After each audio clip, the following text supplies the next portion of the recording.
Good morning and welcome to the State and Local Government Committee meeting. We are hearing 6 bills this morning. We're hearing several bills this morning. So I will ask the folks on the committee to introduce themselves, and then we'll get going with the hearings. We'll start off with Senator Rosen. Thank you very much. Good morning, Representative Matlack. I am Senator Kim Rosen. My district is 8, and it goes from Castine through the city of Brewer up to Lincoln, and I live in Bucksport. Good morning. Representative Bryant. Thank you, Madam Chair. I am Representative Mark Bryant. I represent House District 24, by the town of Wyndham. Welcome all. Thank you. Let me see, Representative Copeland. Thank you, Madam Chair. My name is Lynn Copeland, and I'm proud to represent House District 14, downtown and coastal Saco. Good morning. Representative Toole. Good morning, Madam Chair. This is Representative Will Toole. I represent the Machias area, plus Lubec and Eastport, and I'm headed back that way later today for a nice weekend in coastal Washington County, which will do well to stay on the map the way the wind is blowing. I know. It's pretty windy around here in the Mid-Coast, too. Representative Head. There you go. My name is Frances Head. I live in Bethel, Maine. I represent District 117, 23 towns and townships in Franklin and Oxford County. Good morning. Representative Downs. Good morning, and thank you, Madam Chair. My name is Kathy Downs. I represent District 130, which is Bucksport and Arlington. Thank you. You're welcome. Representative Greenwood. Good morning. My name is Randy Greenwood. I represent House District 82, which are the towns of Litchfield, Monmouth, and my hometown of Wales in both Androscoggin and Kennebec counties. Good morning. And Representative Reisman. Thank you, Madam Chairman. My name is Walter Reisman. I represent District 69, which is Bridgeton, Harrison, and Denmark. And I have a question for you, Madam Chair. Could Yes. we read the order of the bill so the people who are listening online will know how we're going to be voting? Certainly. I will do that again in a second. I was just going over it with Cheryl. So yes. So good morning, everyone. Again, this is the state and local government. We do have several bills this morning. I will give you the list in a second. We have established that we have a quorum here. This meeting is currently being live streamed on the committee's YouTube channel. This means that anyone who is a participant in the meeting via Zoom can be seen and also heard if their microphone is unmuted. People on the Zoom meeting waiting to testify cannot be seen or heard until they are called upon to speak. This meeting will be recorded and available to view on the committee's YouTube channel soon after this meeting has concluded. If the name on your Zoom square is not the name that you use to register to testify, it may be a bit of a challenge for us to identify you. So if you could please rename yourself on your cube, that we greatly appreciated. Let me see. You should know that when you are called over to testify, there may be a it may appear that you momentarily have been dropped from the meeting, but you will be pulled over into this group of screens so that we can speak with you. It may take a second or two, but rest assured you will reappear, and then you will be able to provide your testimony. This format is new to all of us, and we expect that there will be unforeseen glitches and mistakes. Please be patient. We are doing our best, and we will all learn as we go along and hopefully improve along the way. Thank you very much. Also, a reminder to the members of the committee about the use of the Zoom chat function. This function is not to be used for substantive discussion by anyone. You should know that the chat window can be viewed by any person taking part in this meeting as a participant. Participants include members of the committee, staff, and any member of the public during the time they have been promoted to participant for the purpose of providing testimony to the committee. All questions of persons testifying will be made through the chair. For each bill being heard this morning, I or Senator Baldacci will call upon sponsors, co-sponsors first, and then we will call upon folks who have signed up to testify, and they will be called in the order of for the bill, against the bill, or neither for nor against the bill. Okay. All right. So let's get started. We do have a few bills this morning. I did go over the order with our clerk, so we're sort of on the same page. First, we're going to hear from Senator Chipman, LD 1123. Then it will be Representative Talbot Ross, LD 1441. Then LD 1228, which is Representative Bryant's bill. LD 1387, about town assessors. LD 1394, legislating while intoxicated. 1366, we have two multi-state compact bills this morning, so that's the first of them. 1472 is the second one. We'll hear them together. They're similar enough. We'll sort of bring them together. And then also LD, the last one we'll hear today is LD 1365, about prohibiting municipalities from prohibiting short-term rentals.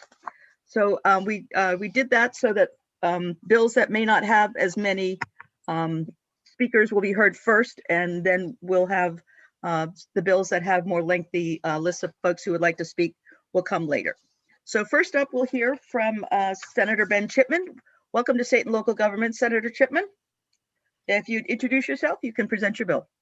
Excellent. Well, thank you, Representative Matlack, and good morning, everyone. I'm Senator Ben Chipman. I represent Senate District 27, which is part of the city of Portland, and pleased to be with you here this morning to present LD 1123, which is an act to authorize a memorial to the victims of COVID-19.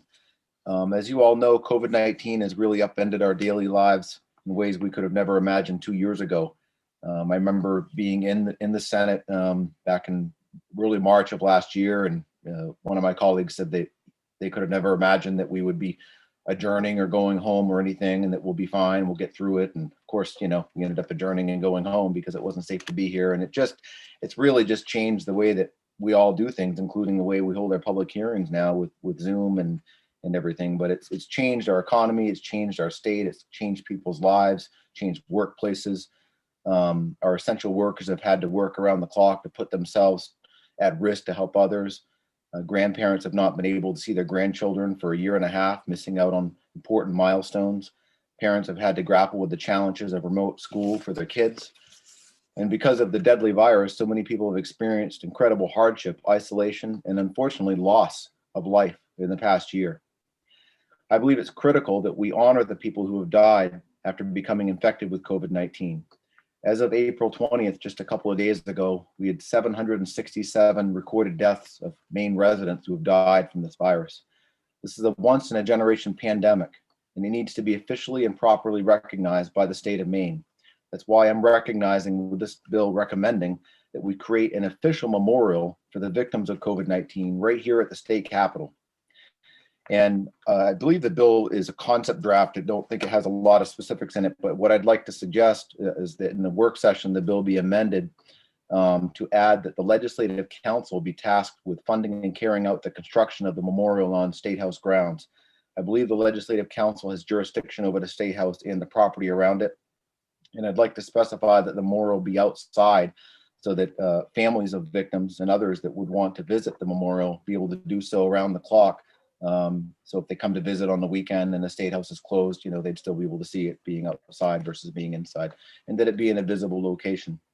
I'd like to also work with your analyst to draft an amendment that specifies all of this stuff, and also want to double check about the jurisdiction issue with Suzanne Gresser. And would just, I guess, finally ask that you hold off, if you can, scheduling the work session until the amendment is drafted. But, I just in conclusion would say that, and I experienced loss of life of 2 family members last fall, and it's a really horrible experience to go through. But in both of those instances, we had memorial events around the loss of life. And I would just say from my own experience that recognizing the loss of life with a memorial of some sort can go a real long way in the healing process. And so I think it's really important that we do this, and happy to answer any questions that you have. Thank you very much. Representative Tool.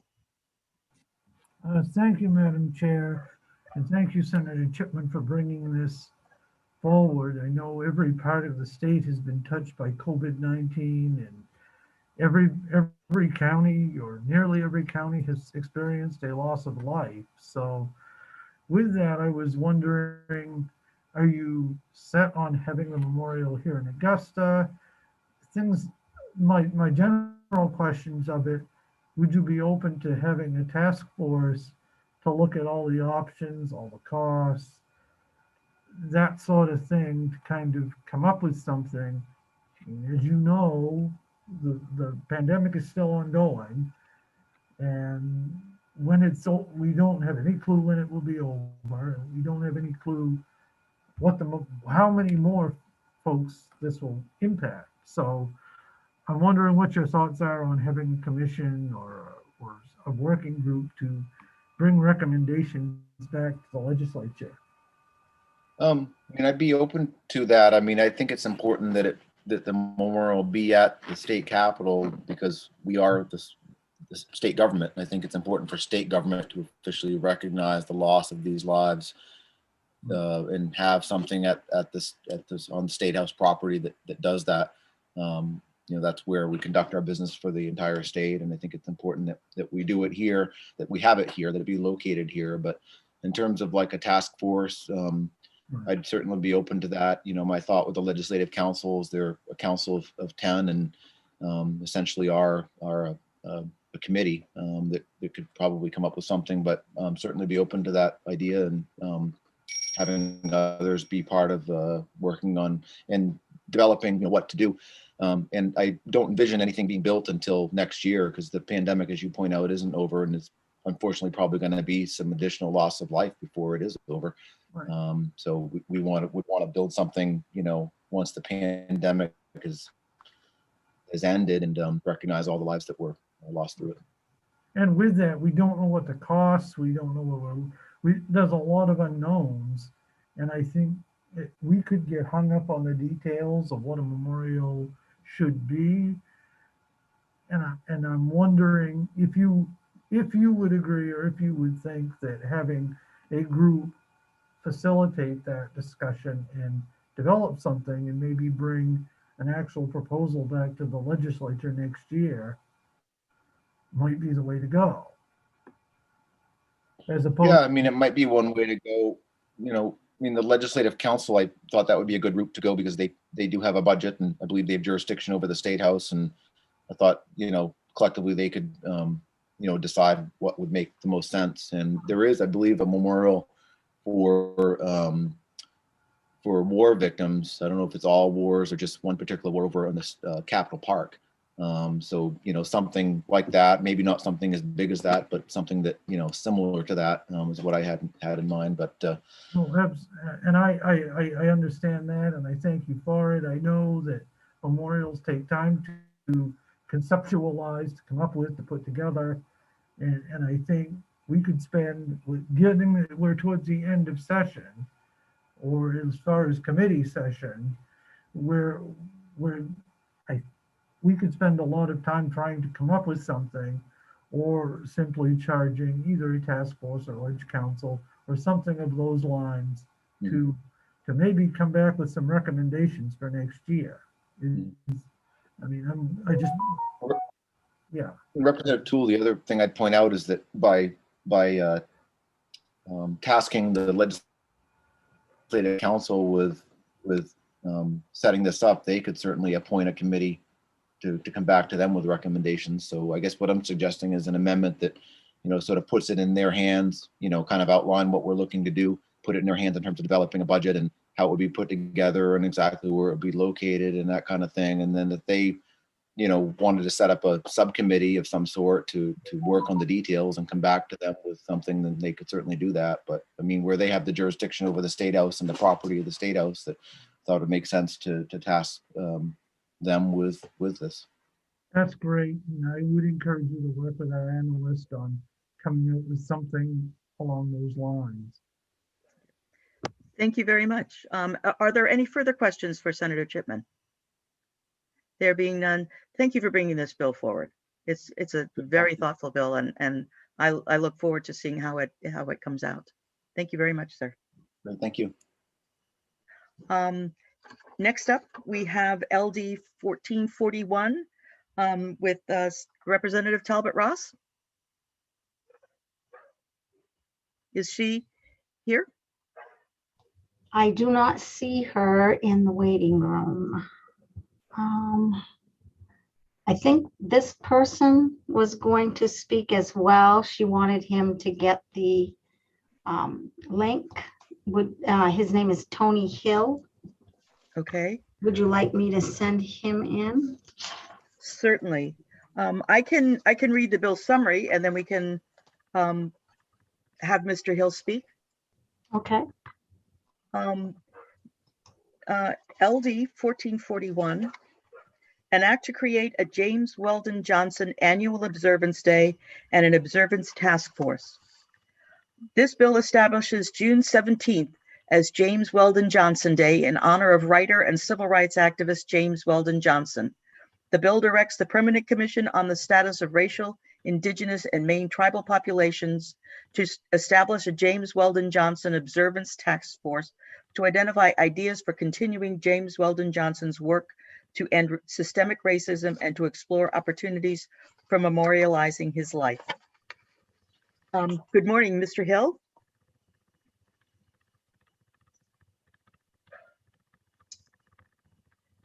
Mr. Hill, are you with us? I'm trying to find the email that she sent me. I wonder if they just thought it was going to be later. Okay. Later on the list.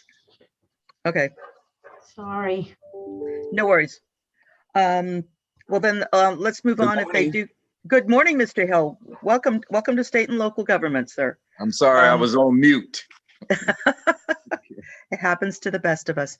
Sir, Yes. would you like to offer testimony? If you could introduce yourself to us.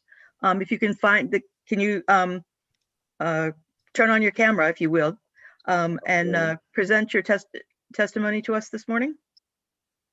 Okay. And I'm not sure if he's for sure here for 1441. So, sir, are you here for 1441? Yes, James Weldon Johnson. Yes. Yes, Yes, ma'am. sir. If you could introduce yourself and then present your testimony, please. My name is Tony Hill, and I'm from Jacksonville, Florida, a former state rep and a state senator in the state of Florida, and now, due to term limits, retired state senator. But Madam Chair, we thank you so much for giving us the opportunity. Of course, we thank Representative Talbot Ross for also giving us this opportunity to talk about a giant, not only in the state of Florida, but around the breadth and length of this country, who had a tragic demise and left us so early in his life there in Wiscasset, Maine. And so we're here today to speak on behalf of the bill in support of the language that the Representative Ross has put before you in terms of James Weldon Johnson. Now, who is James Weldon Johnson? James Weldon Johnson was the first African-American to have tenure at New York University. And from there, he went on to Fisk University. He served 2 tours as an ambassador, but back in that day, they called them consul generals for Venezuela and Nicaragua from 2 different presidents. He was the first executive director of the NAACP. He penned a song that is so affectionately known now around the country as the National Negro Anthem, Lift Every Voice and Sing. And so I visit the site where the train accident in Wisconsin, and we had an opportunity when we came back to Portland, and we by chance ran into the representative, and we talked to her about some ideas of how we could link Jacksonville, but more so Florida and Maine together. And so she came up with this language here. I would say to you, Madam Chair, and the members of the committee, this is a great tourist piece for the state of Maine and as well as the state of Florida. When I was in the legislature, we loved to eat the lobsters from Maine. But really, This is the Renaissance guy, a guy that was a leader among leaders, moved from Jacksonville to New York and was a part of the Harlem Renaissance. So he has, like I said, been known all over the country. In fact, Congressman Clyburn is asking for the song to be now a national hymn. The NFL Football Players Association, as well as the league, played the song at every first game of the NFL season in 2020. So, Madam Chair, with that, I stand ready for any questions from the committee. But again, we are deliciously excited about what y'all are doing in Maine. And we just broke ground on his birth site here in Jacksonville on a $3 million park. So we're really excited about what's going on in Maine. And hopefully we can get this passed and I begin to spread the word from US 1 in Maine all the way to US 1 in Florida. Thank you so very much for the opportunity. Thank you very much, sir. And welcome to Maine. Thank you. Does anybody have any questions for the Honorable Tony Hill? Mr. Reisman, you're on mute, sir. Thank you, Mr. Hill, for testifying today and bringing this to our committee. I'm wondering, in reading the summary of the bill, it mentions June 17th as the day. That's the same as Juneteenth. Is that correct? No. It's his birthday. Oh, it's his birthday. It happens to tie in with June 17th. Yes. Okay, so it's not on our holiday Juneteenth here in Maine. Just asking so I can understand it. And I don't think that my second question, I'm not sure you can answer on the financial impact of creating this. I don't think you're probably in a position to do that. I'm probably going to need a sponsor to do that. Is that correct? I think Lynn can get that for us. Okay, well, what I wanted, my point here on this is that we just authorized an amount of money, but we increased some funding, and I want to make sure that this is part of that funding and not but the additional cost. Okay. I'm all for the idea, but you know, I'm the fiscal guy here, and I want to make sure we mind our sense and be consistent. So that's my question. Thank you. Are there any further questions for Senator Hill? There being none, thank you very much, sir, for coming to join us this morning. I appreciate having you here. Thank you, Madam Chair, and have a great weekend. Thank you very much. Bye-bye. Would you like me to let the other three in? Oh, yes. Do we have other people to speak on this bill? Yes, we do. Oh, yes, please. Here is Terry Heller. Please stick around, Mr. Senator Hill. I will. Thank you. Al Neese. And Lucia Droby. Good morning. I'm here. You're here. Wonderful. Let me see. This was I'm Al Nisa. Nisa. Lovely. 1441. I'm just getting my list up here. Oh, so Terry Heller, if you could introduce yourself to us, please, and present your testimony. Chairman Matlock, thank you so much. And members of the committee, I appreciate you hearing me this morning.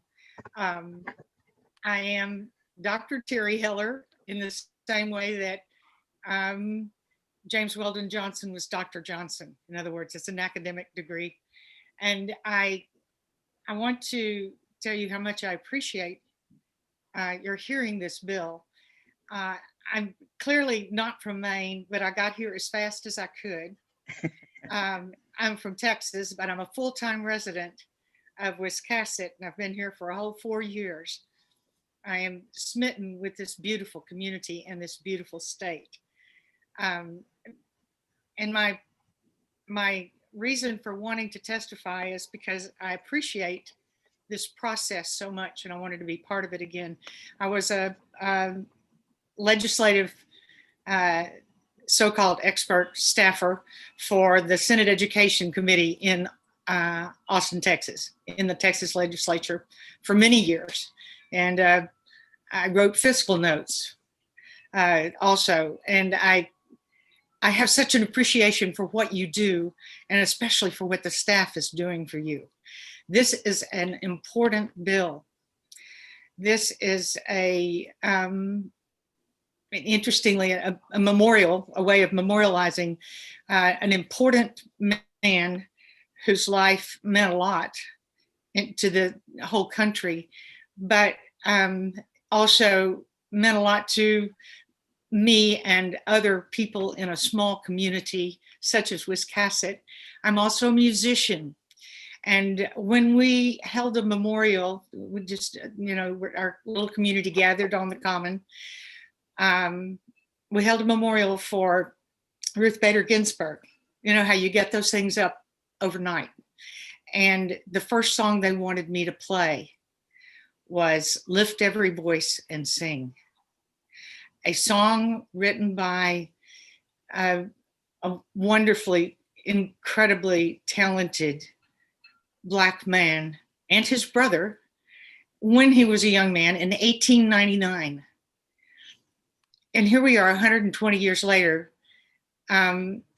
celebrating his life, but also at a time when civil rights is still with us. The Black Lives Matter movement is still with us as it was in 1899, and indeed all the way from 1867. And I think it's Representative Rise, Juneteenth, which was the day that you mentioned, our celebration of the Black community, started in Galveston, Texas.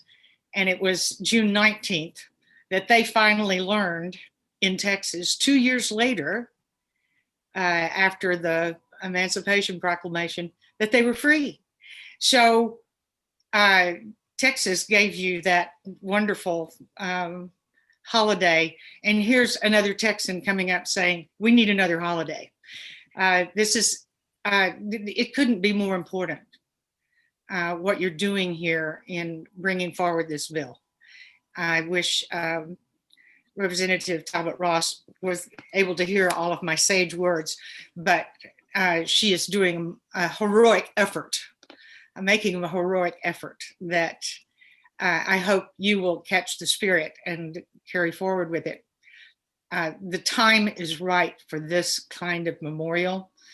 We're going to try to put one here.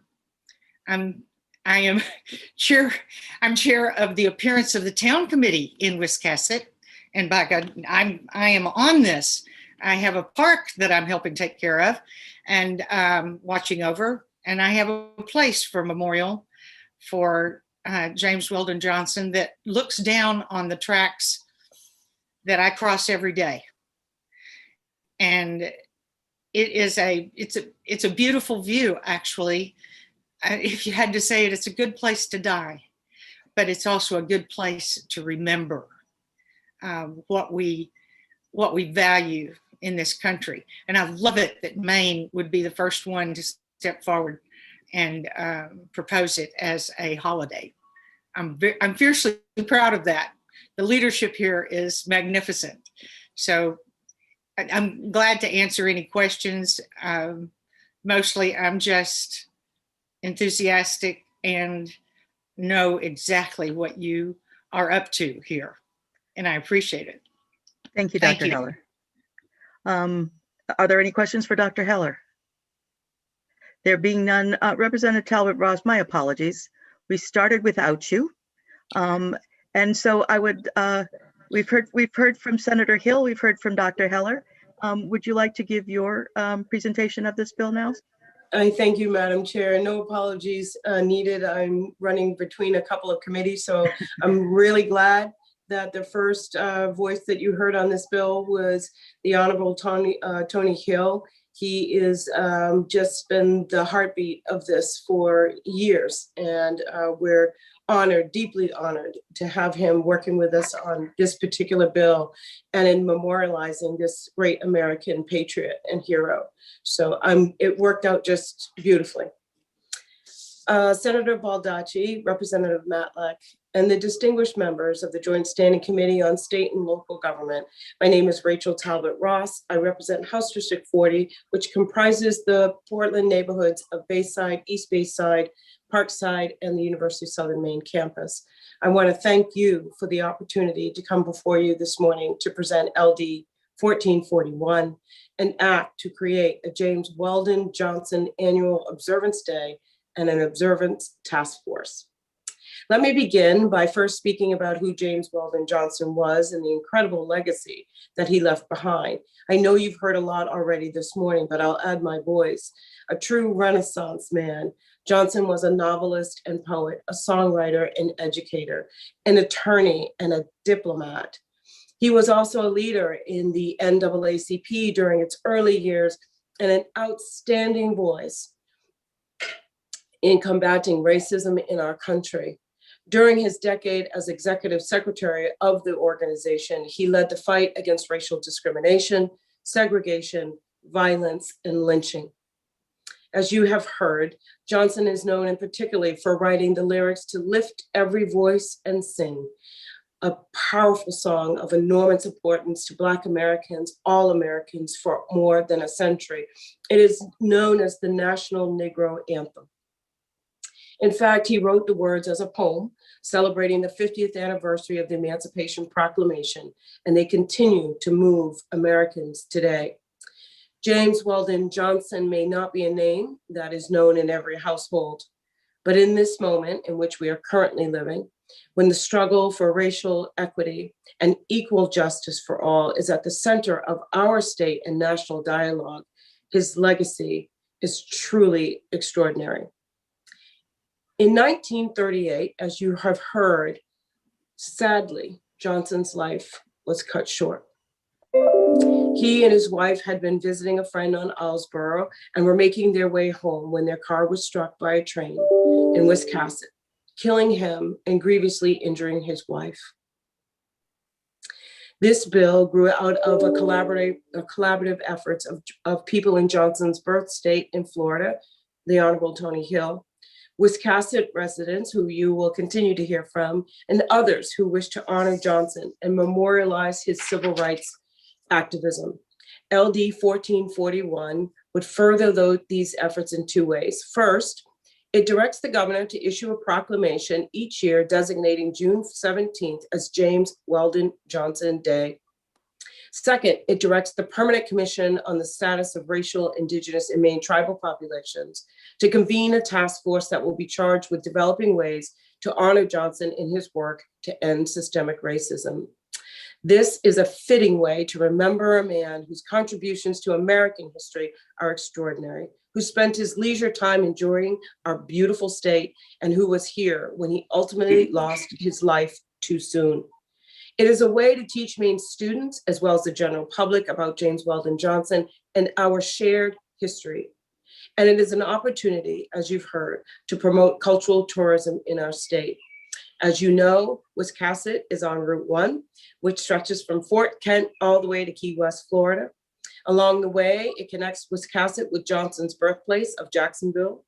In between, there are a number of significant sites, the James Weldon Johnson Memorial Collection at Yale University, for instance, and the James Weldon Johnson Institute at Emory University. LD 1441 positions our state to play a role in a possible James Weldon Johnson historic trail and any other cultural tourism and educational efforts. I thank you. I really thank you for your time this morning and for plugging me in unconventionally. I thank the Honorable Tony Hill for all of his work and each one of you, and be happy to take any questions from you at this time.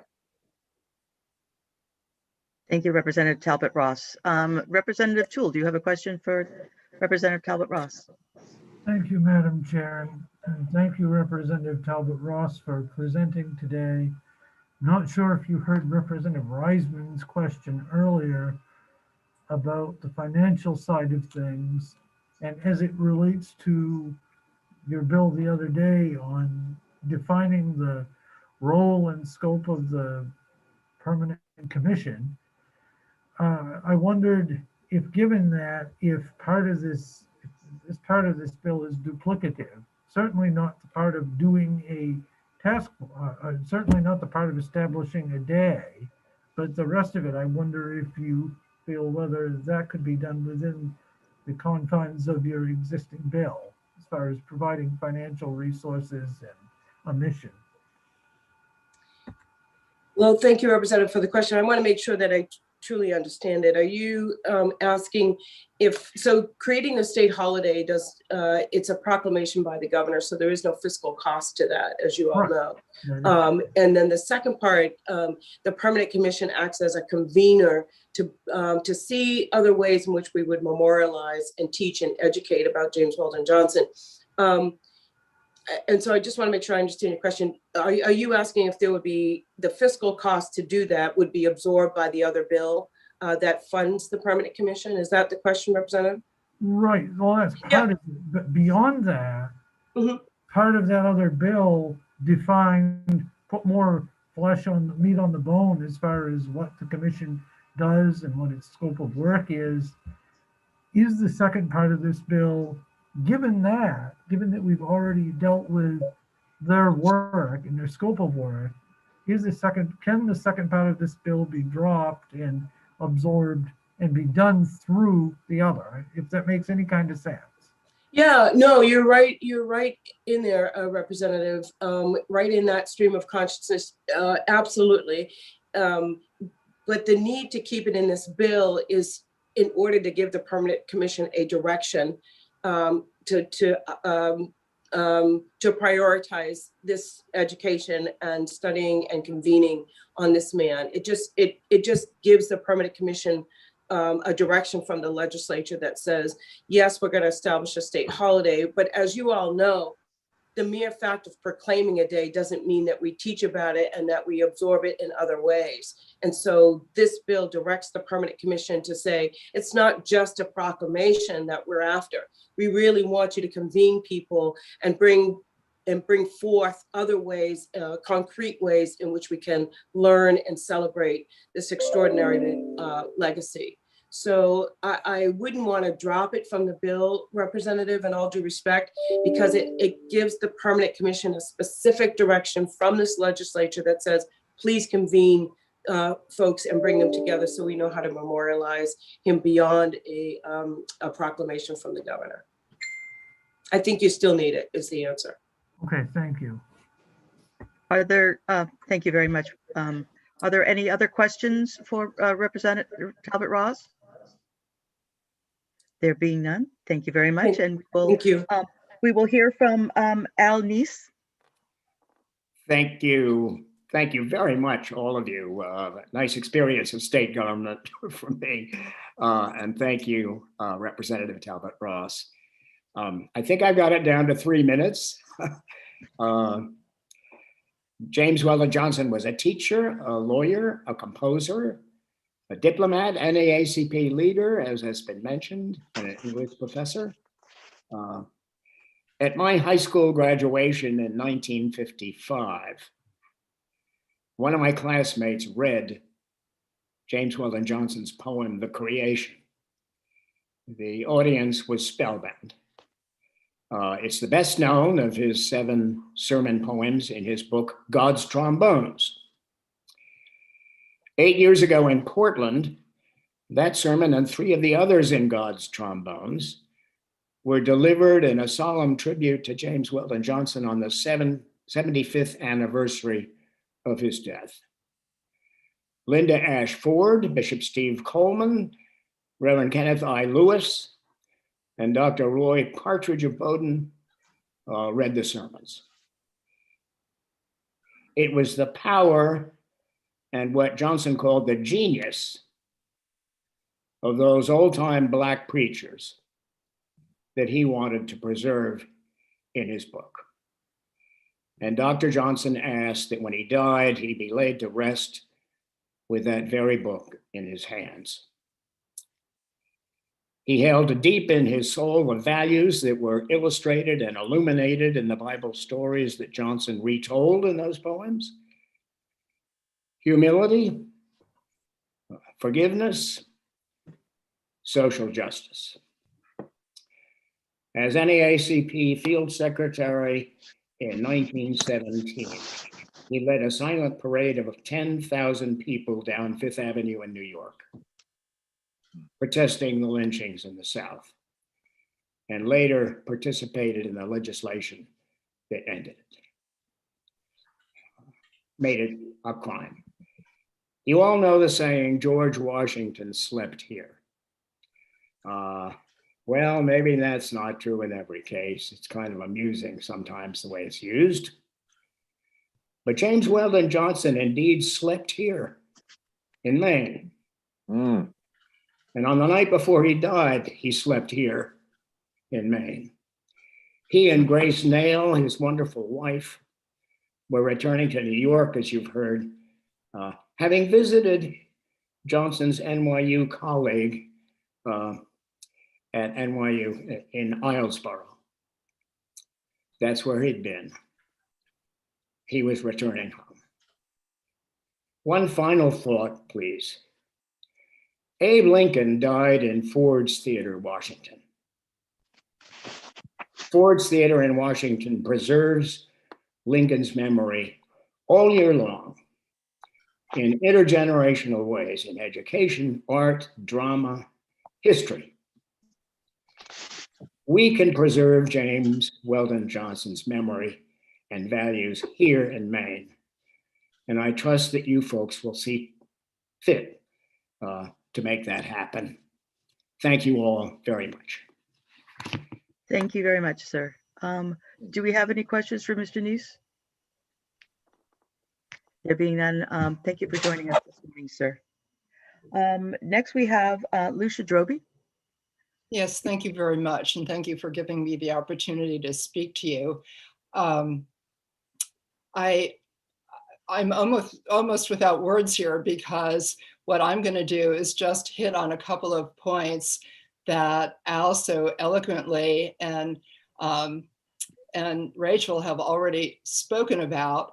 I'm a resident of Wiscasset, and I met Al, Rachel, and Tony. We've been emailing and talking, and this is actually the first time that we've seen each other, and I'm so happy to see you. And of course, my dear friend Terry is a neighbor and an activist in the community with me. So I've been on this journey of exploring the life and legacy of James Weldon Johnson, and it truly is a web that's never ending. His life has touched on so many different aspects. It can just go on. And when I am engaged in conversation about him, one can just go on and on. So I've honed my presentation to you down as really tightly as possible. And I have three things that I'd like to say to you about James Weldon Johnson. And one is about the quality and the depth of this person. I don't need to go into details. You've already heard that he is an author, a civil rights activist, a lawyer, a diplomat, an educator. And many of those things were happening in his life all at the same time. He was always juggling 2 or 3 careers, and very successfully. I do want to mention to you that he was doing all of this at the time of outrageous Jim Crow assaults on people of color. So when he was driving around the South on behalf of the NAACP to recruit members, he was doing this at a time when Black men were pulled out of their cars, assaulted and lynched. And he just persevered. So one reason for honoring him in Maine is simply the quality of his character and the exceptional nature of this man. The second reason, of course, for honoring him in Maine is the fact that his history is woven with ours because of this unfortunate fatal crash in June of 1938. It's an odd connection with him, but he is part of our history as we are part of his. Ms. And Drobey, I'm going to need to ask you to come to a conclusion, please. I will.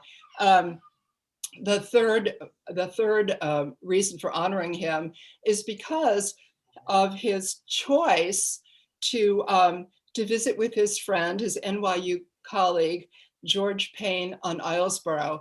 He didn't, James Weldon Johnson didn't choose to die in Maine, in Wiscasset, but he did choose to vacation and enjoy the beauty of Maine, just as we all have. Thank you very much. Thank you very much. Do we have any questions for Ms. Drobey? There being none, thank you for coming before us this morning. We do have one person speaking neither for nor against, Dan Chase. Mr. Chase, are you here? Yes. Okay. Can you turn on your video? Thank you. All right. We have 3 minutes, please, sir. Okay, my question is simply this. Where in Maine's Constitution do you have the right to do this? Now, under Maine Constitution, Article 4, Part 3, Section 1, the legislature has sole authority to pass reasonable laws and regulations for the benefit and defense of the people of this state, not repugnant to the Constitution of the United States or this state. Not exact quote, but close. My only question is, where does the Constitution say you have the right to make a day for anyone? I don't know who this guy is. I've never heard of him. June 17th is going to make kids learn about him. June 17th, everybody's out for summer vacation. You are not going to have that for an issue. If you want to do this, fine. All I ask is show me the part of Maine's Constitution that allows it. I'm not asking if the legislators done it before. Of course they have. They've done many unconstitutional things and many constitutional things. If there's a part of Maine's Constitution that says we can do something that doesn't both benefit and defend the people by saying this is a day to recognize so-and-so, then fine. If it doesn't, then you don't have the authority to do it. I don't care which it is, please understand. If you can show me the part, I'd love to see it because I have missed it. We all miss something. Can anyone here, and I ask representatives to speak up now, tell me what part of Maine's Constitution allows you to make a special day for somebody when it will increase taxes by only 1 penny, if only to put it in the law book? I await an answer. Thank you, sir, for coming before state and local government. Does anyone have any questions for Mr. Chase? Thank you very much. We have no one else to speak before our committee on this bill. Thank you very much. We appreciate you bringing this bill to us, Representative Talbot Ross, and especially Senator Hill. Thank you for joining us this morning. Thank you all. Thank you. Have a good day. You're welcome. Thank you, sir. Next up is LD 1228. This is Representative Bryant's bill. And I believe there is an amendment that goes along with this bill that replaces the entire bill. Representative Bryant, the floor is yours. Thank you, Representative Matlack, distinguished members of the Joint Standing Committee on State and Local Government. I am Representative Mark Bryant, District 24, which includes part of Wyndham. I'm here today to present LD 1228, an act to promote transparency and public safety when public servants request towing services. And as Chair Matlack said, that the bill before you requires the Central Fleet Management Division within the Department of Administrative and Financial Services Bureau of General Services to develop standards governing requests for roadside assistance and towing services. This language drafted in error came out different than what I asked for. I would put in a bill for the Towing and Recovery Association of Maine, and what I proposed in the bill was so that the state could develop a statewide standard standards that governing the request for roadside towing services. This bill is drafted, doesn't give it inadvertently gives the authority to Central Fleet Management Division, and that's not where we wanted it. And that is why I proposed an amendment that strikes the bill language and instead requires the Maine State Police, county sheriffs to keep a centralized record of all non-consensual tolls and roadside assistance provided for or arranged for by the Maine State Police or a county sheriff. The purpose of keeping a log is to ensure accountability, transparency, and fairness in non-consensual towing jobs initiated by the state police and the county sheriffs. This is critical for rural areas where towing is particularly expensive. The urban and more populous parts of the state, Central Dispatch already has these types of logs with the dispatchers. That's not the case in a lot of parts in the rural parts of Maine, in the state of Maine. By keeping a record, towing companies, law enforcement, and public can all access this information. This will ideally ensure that when a vehicle is stranded on the side of the road or abandoned up in Aroostook County, there'll be no perceptions of favoritism in whichever towing company is called. It will additionally ease the burden of motorists who find their vehicles after it's been towed and provided by them an easily accessible and well-organized data. Ultimately, this bill as amended protects consumers, towing companies, and the state by holding us all accountable for and providing the best service possible. I do have the amendment added to my testimony online, and it also does, it has a preamble on it, which because the sheriff's being mandated, it's a mandate preamble also, and we also it also has a section in it that explains what a non-consensual tow is on roadside assistance. And the summary of the amendment would say, this amendment replaces the bill. It requires the state police and county sheriffs to keep a centralized record of the non-consensual tolls and roadside assistance provided or arranged by the state police or county sheriffs or an employer of either. The amendment adds the mandate preamble. But I thank you for your time. I'm happy to answer any questions you may have, though I know that there's others here to testify in favor of this bill who will be far more knowledgeable than I. Thank you. Thank you, Representative Bryant. Do we have any questions? Representative Dorr. Good morning, Representative Dorr. Would you like to introduce yourself? I think you didn't introduce yourself earlier. You need to unmute. Unmute. There we go. Now I'm really here. I'm Representative Donna Dorr. I represent part of the great city of Augusta. I don't have your information right in front of me, Representative Bryant, but the question I guess I have, having worked for the Bureau of Motor Vehicle for many years, is why isn't this bill in front of transportation and why is it here in front of state and local? You're on mute, Mr. Representative Bryant. There we go. Thank you, Representative Doyle. Good question. The reason is because it ended up, the language when dumped in and came back out as Central Fleet, which is under us in a sense. Central Fleet, because we have part of the administrative part of that. And so when we took it back out to get it where it needs to be, it ends up, it could be in front of transportation. This time in the session, we're trying to get it out, get it moved, and have a public have a chance to have a voice on it. I did bring all of the, I brought in Zoom, we had 2 Zoom meetings with all the players. We had the state police, we had the MMA, we had the sheriffs, we had chief police, tram, Department of Transportation. We've had 2 Zoom meetings already with everybody together so that we wouldn't blindside them, because when that came out in error, then nobody really knew what the bill was. I said, well, that's not fair. And we'd take up the committee's time to go try to get our heads around it. So I brought everybody together in the tram in a Zoom meeting, and so that everybody, any player would know what the issue was and have a chance to duke it out a little bit and get a better understanding. So we come to you today, everybody has a better understanding of why it's changed and where it's going, and nobody should be blindsided that's the major players, other than you at the committee, because this is our chance to hear in the public hearing and work session. We'll have a chance to manage it ourselves.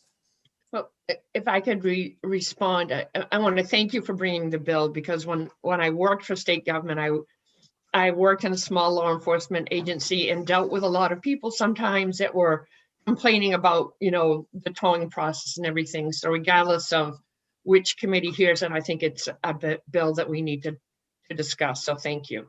Thank you for the question. But again, that's why we brought everybody together, and everybody had to say, and that's why we want to make sure the public hears it in the public hearing. That's why the people before us can bring more out.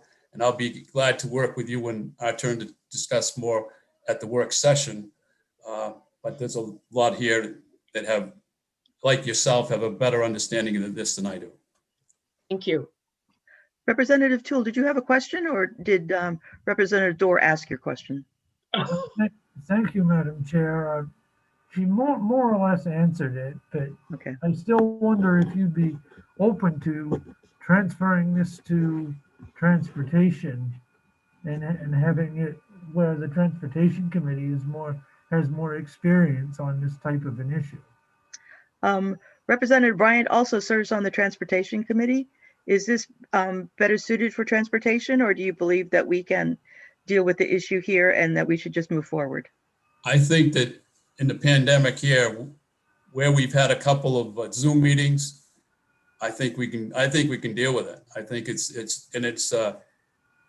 narrowly tailored in the sense that it's the rural areas. It's narrowly tailored because it's not the local police people, it's the sheriffs, and it's the state police. I feel confident we can do that. And when we get to the work session, or after you have the whole public hearing here, it is the committee's bill to move and do whatever the committee chooses as a whole. So I would say we're here at the public hearing. Let's go through the public hearing. And then after that, let's make some considerations, whatever the pleasure of the committee is. I'm certainly amenable to it. My objective is to get this processed, and during this pandemic time, trying to chase it back and forth this late time made me nervous. So we're doing the people's work and trying to expedite it, but give it a fair shot. Okay. We will continue on with the public hearing here. And if we make a decision, it will be later on. So we do have several people speaking in favor, one person speaking against, and Rebecca Graham speaking neither for nor against.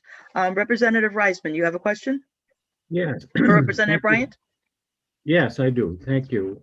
Representative Bryant, I have two questions for you. One has to do with the fact that the bill mentions public servants. Is there a definition of a public servant? Or could it be beyond someone at state police and sheriffs?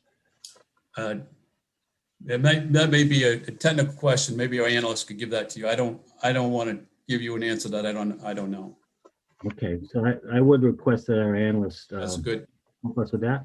The second question has to do with, once somebody is towed off the highway and it ends up in a log, should there not be a provision that there is notification to the owner of the vehicle? I like that, but again, the state police, I believe, are testifying today too, and others behind me can give that little. I can deal with that in the work session. My answer, again, I'm not the expert, but okay, well, I wouldn't. I think it's a great idea, but logistically, let's hear what the experts have to say and answer your question. And if not, we'll deal with it in the work session. Okay, thank you. Thank you very much. If we could, Cheryl, if we could bring over the first three folks who will be speaking on this bill, we'll go alphabetically. Yes, the first one, Carl Phillips is not in. Okay. Yep. Attending list, so I'll just keep sending them as they come. Thank you very much. You're welcome. Here is Dana Lewis. Thank you.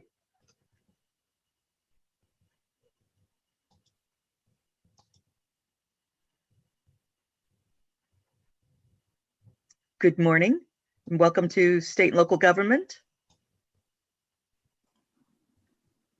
There you go. Can you hear me okay? Yes, sir, we can. If you could introduce yourself. If you can turn on your video, that would be great. There you are. Good morning. If you could introduce yourself and present your testimony, we're giving everybody 3 minutes per Okay. person. So if you could, when you're ready, sir. All right. I am Dana Lewis, from president of the Towing and Recovery Association of Maine. Carl Phillips is next to me, so Cheryl don't have to try to look for him. So he's here with me. Thank you. I'll keep it quick for you. So basically, what we're looking for is anytime when law enforcement, especially state and county, request towing, that they go through dispatch and there's a log of it, and things are recorded and tracked. Right now, they're not recorded or tracked, and if somebody gets their car towed, the consumer usually calls around their local towing company to find out if they towed it and this, that, and everything else. And lots of times it's not even cars that we've towed. Non-consensual towing consists of all vehicles that were towed without the owner's, I'd say, permission. So if you've got a parking lot in Portland where, if you park there and you're not a consumer of that restaurant, that they can have the vehicle towed, that includes that as well, so that when the person comes out, he can call and find out where his vehicle is at. If the person is arrested beside the highway, and they call the police department to say, hey, where's my car? That's all recorded, and they know where the vehicle is at. We need this a lot more and more. I hear from a lot of towing companies throughout the state of Maine regarding this. There's favoritism going on as far as, certain police officers will call a certain towing company all the time, and their competition, you know how competition is, they'll call and say so-and-so's getting all the tows. So there's just no recording or records of if there's actually a problem or not a problem. So we need that clarity, we need that transparency. The days of that, not doing that are behind us. I think we need to move forward and do this. Yes, we had some excellent Zoom meetings. Thanks to Representative Mark Bryant. I think it really excites me because this first started out, I think I met with Major Scott back when the Turnpike building was first built in Portland. We met there and nothing's come about it. I don't know how many years that's been, at least 5, 6, or 7 years. So getting Mark Bryant involved to introduce some legislation, I'd like to see this get straightened out.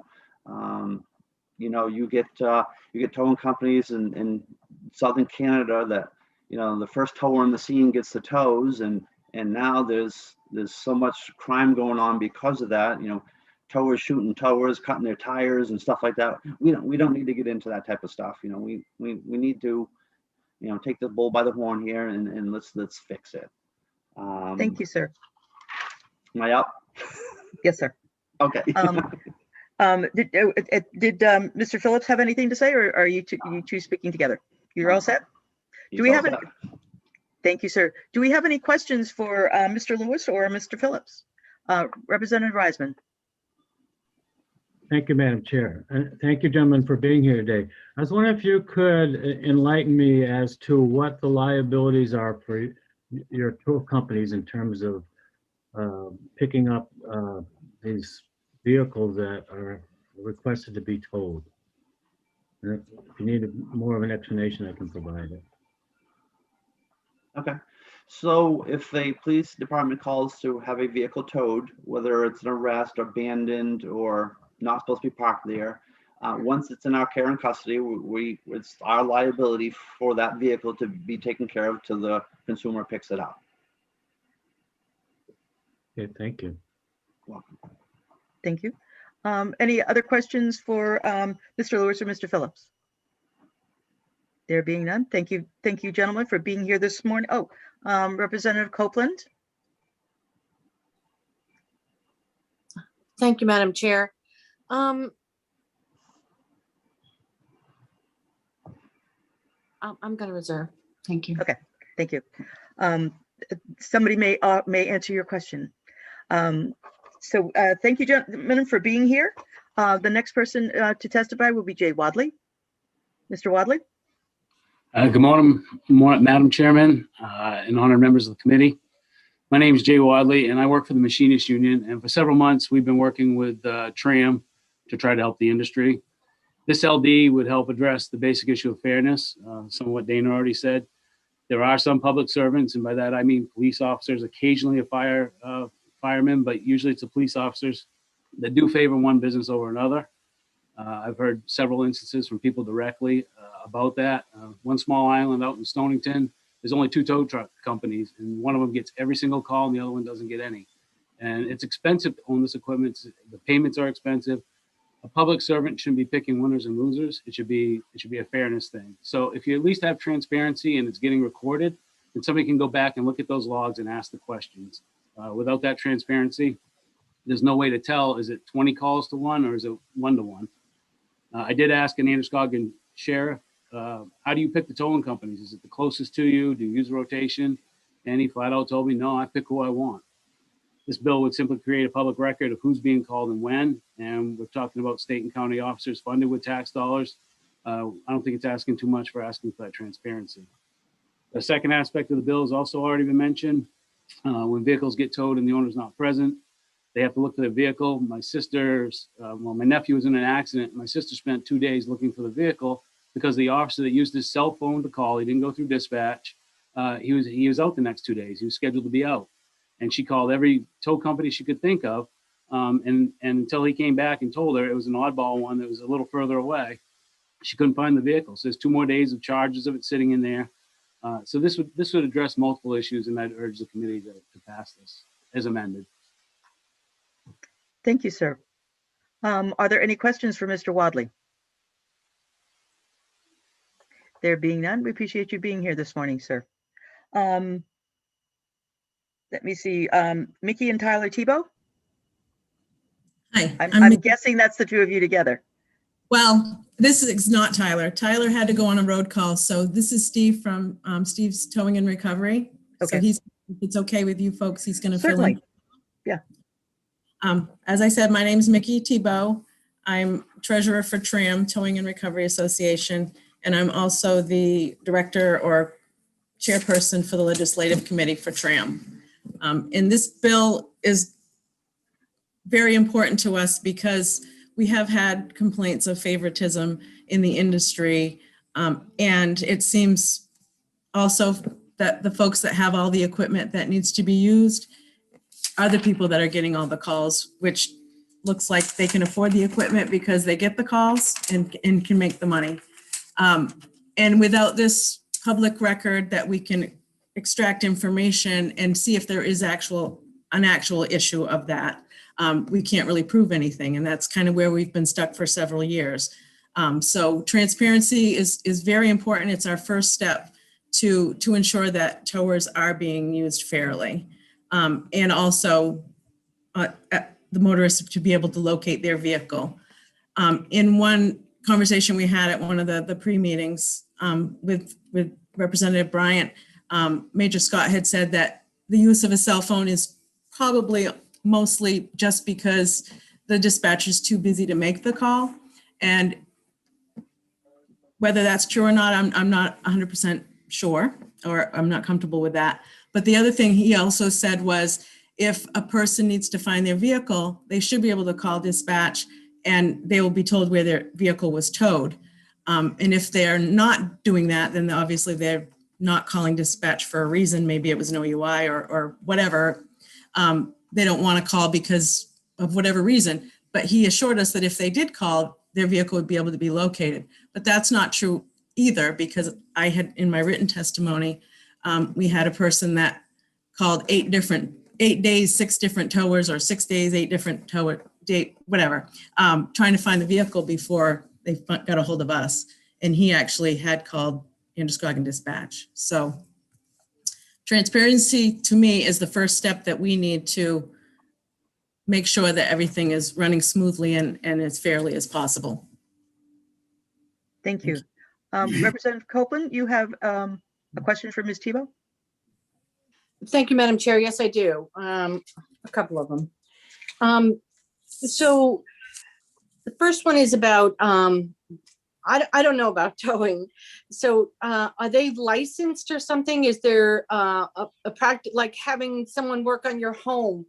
Are there standards that have to be met? So are we talking about people who've met all these standards? Well, there are standards. There is training that we do, and we get certified to do towing and recovery. And also there is insurance requirements and licensing and all that for our vehicles. Okay. And you talked about transparency, and I was wondering who would have access to the list. So I get that, you know, dispatches and police and sheriffs and all that, but what about the tow truck drivers? Would they have access to the data to see where they fall in, so that judgment isn't being made on anybody without them having the data as well? Well, if it is public record, then anyone can access that information to find out what they need to find. But that takes time. So that's just a concern. Transparency is transparency on all sides. So that's right. Our first step is to the reason we want this to get passed is so there is an actual accurate public record. Because at this point, when we ask for information, it may or may not be there. So this to us would ensure that that information is being logged and is available. So it's our first step to get the information there before we extract it, I guess. Thank you. I like the concept, but I think, you know, little things can be worked out. Thank you. Thank you very much. Ms. Tebow, is the other gentleman going to be giving testimony? Yes, please. If you could introduce yourself, please. Yes, ma'am. My name is Steve Belfleur, and I own Steve's Transport and Recovery out of Freeport, Maine. And I'd just like to add that I see a lot of favoritism within the ranks of the towing companies around the area. A lot of it doesn't make sense to me, as I am roughly based 3 miles off from 295. I see a lot of tow companies 15, 20 miles away getting the calls directly from police officers, either via cell phone. That causes a lot of confusion. And I'd like to use a couple of scenarios, if I may. And I'd like to use you folks. If you're traveling in your car and you break down, say, somewhere in Freeport, it's 10 below zero out and your car's not running. You're stranded on the side of the road waiting for this police officer to call his favorite tow company to come along, and you're freezing to death. It'd be more legitimate to call a company who's a mile or two down the road, based out of Freeport. And there's not a lot of that going on. Different areas have different tow companies based, and the transparency is a lot of these people are playing favorites and calling their favorite tow company, whether they're telling them, oh, it's going to be 30 minutes for me to get there or an hour to get there. I'd like to add, Representative Reisman, you had a question about liability. I myself keep about $3 million worth of insurance coverages to operate my business and to be able to tow in the area. I'm just a one-man band. And we're seeing a lot of these companies that have 2 and 3 and 4 and 5, 6 trucks getting a majority of the calls. Areas where the tow companies are located should have the majority of the calls that happen within their area, regardless of favoritism or other based companies. I myself have personally experienced a lot of that. It's really tough for a one-man band to make a living and keep the business going when the bigger companies are coming in. And I might add also, there's a shortage of tow companies in the area and drivers and operators. A lot of people are frustrated, broke down on the side of the road, and we really need this to come into effect. I think that's pretty much it. Thank you very much, sir. Appreciate that. Do we have any questions for Mr. Belfleur? Representative Reisman? You're on mute. Sorry. This is more a question for Mickey, the association president or leader. I asked this earlier. Would you be open to requiring the dispatcher or whoever maintains the log to call the person or get in touch with the person who owns the vehicle quickly, so that, you know, it's not really up to the person who was told to try to figure out where his car is and when it happened and all that. I think I mentioned earlier, I think there ought to be something in there about getting a hold of a person whose car has been towed. Is that anything you'd be open to? Well, yes, that's great in theory, but I'm not sure if it's not passed as statute that it will happen. Policy changes don't always seem to last, or people don't always seem to follow through. But one thing that we do when we tow a vehicle is if that person's there, is give them our business card. But that's if they're already gone in an ambulance or taken from the scene, then that doesn't always work.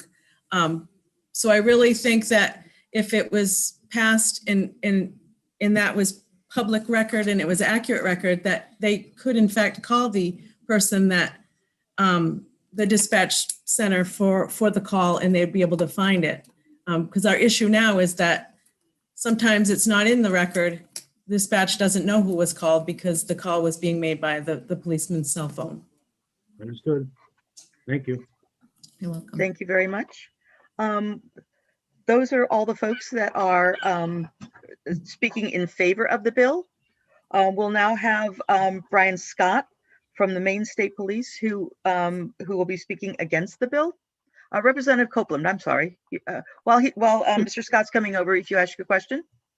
Thank you, Madam Chair. And I do have a question about that. And I realize that when cars are towed, they're not necessarily in full operating, condition. So in the case that it's not possible, I totally understand. But what about leaving a business card into the windshield or maybe in a Ziploc bag if it's inclement weather? I realize it's not perfect, but it's a little step that, it's practical. Mr. Belfleur. I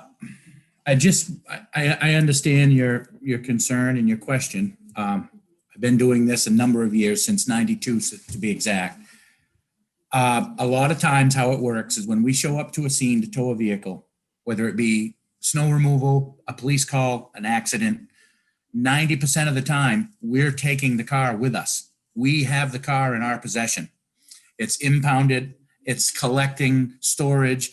A lot of times too, as Mickey said, if the person is incapacitated, say in the hospital for days or a week or a month, we have that car and it's sitting there, and there's no way for that person, unless they are able to think for themselves and say, hey, I got to find my car. Who towed it?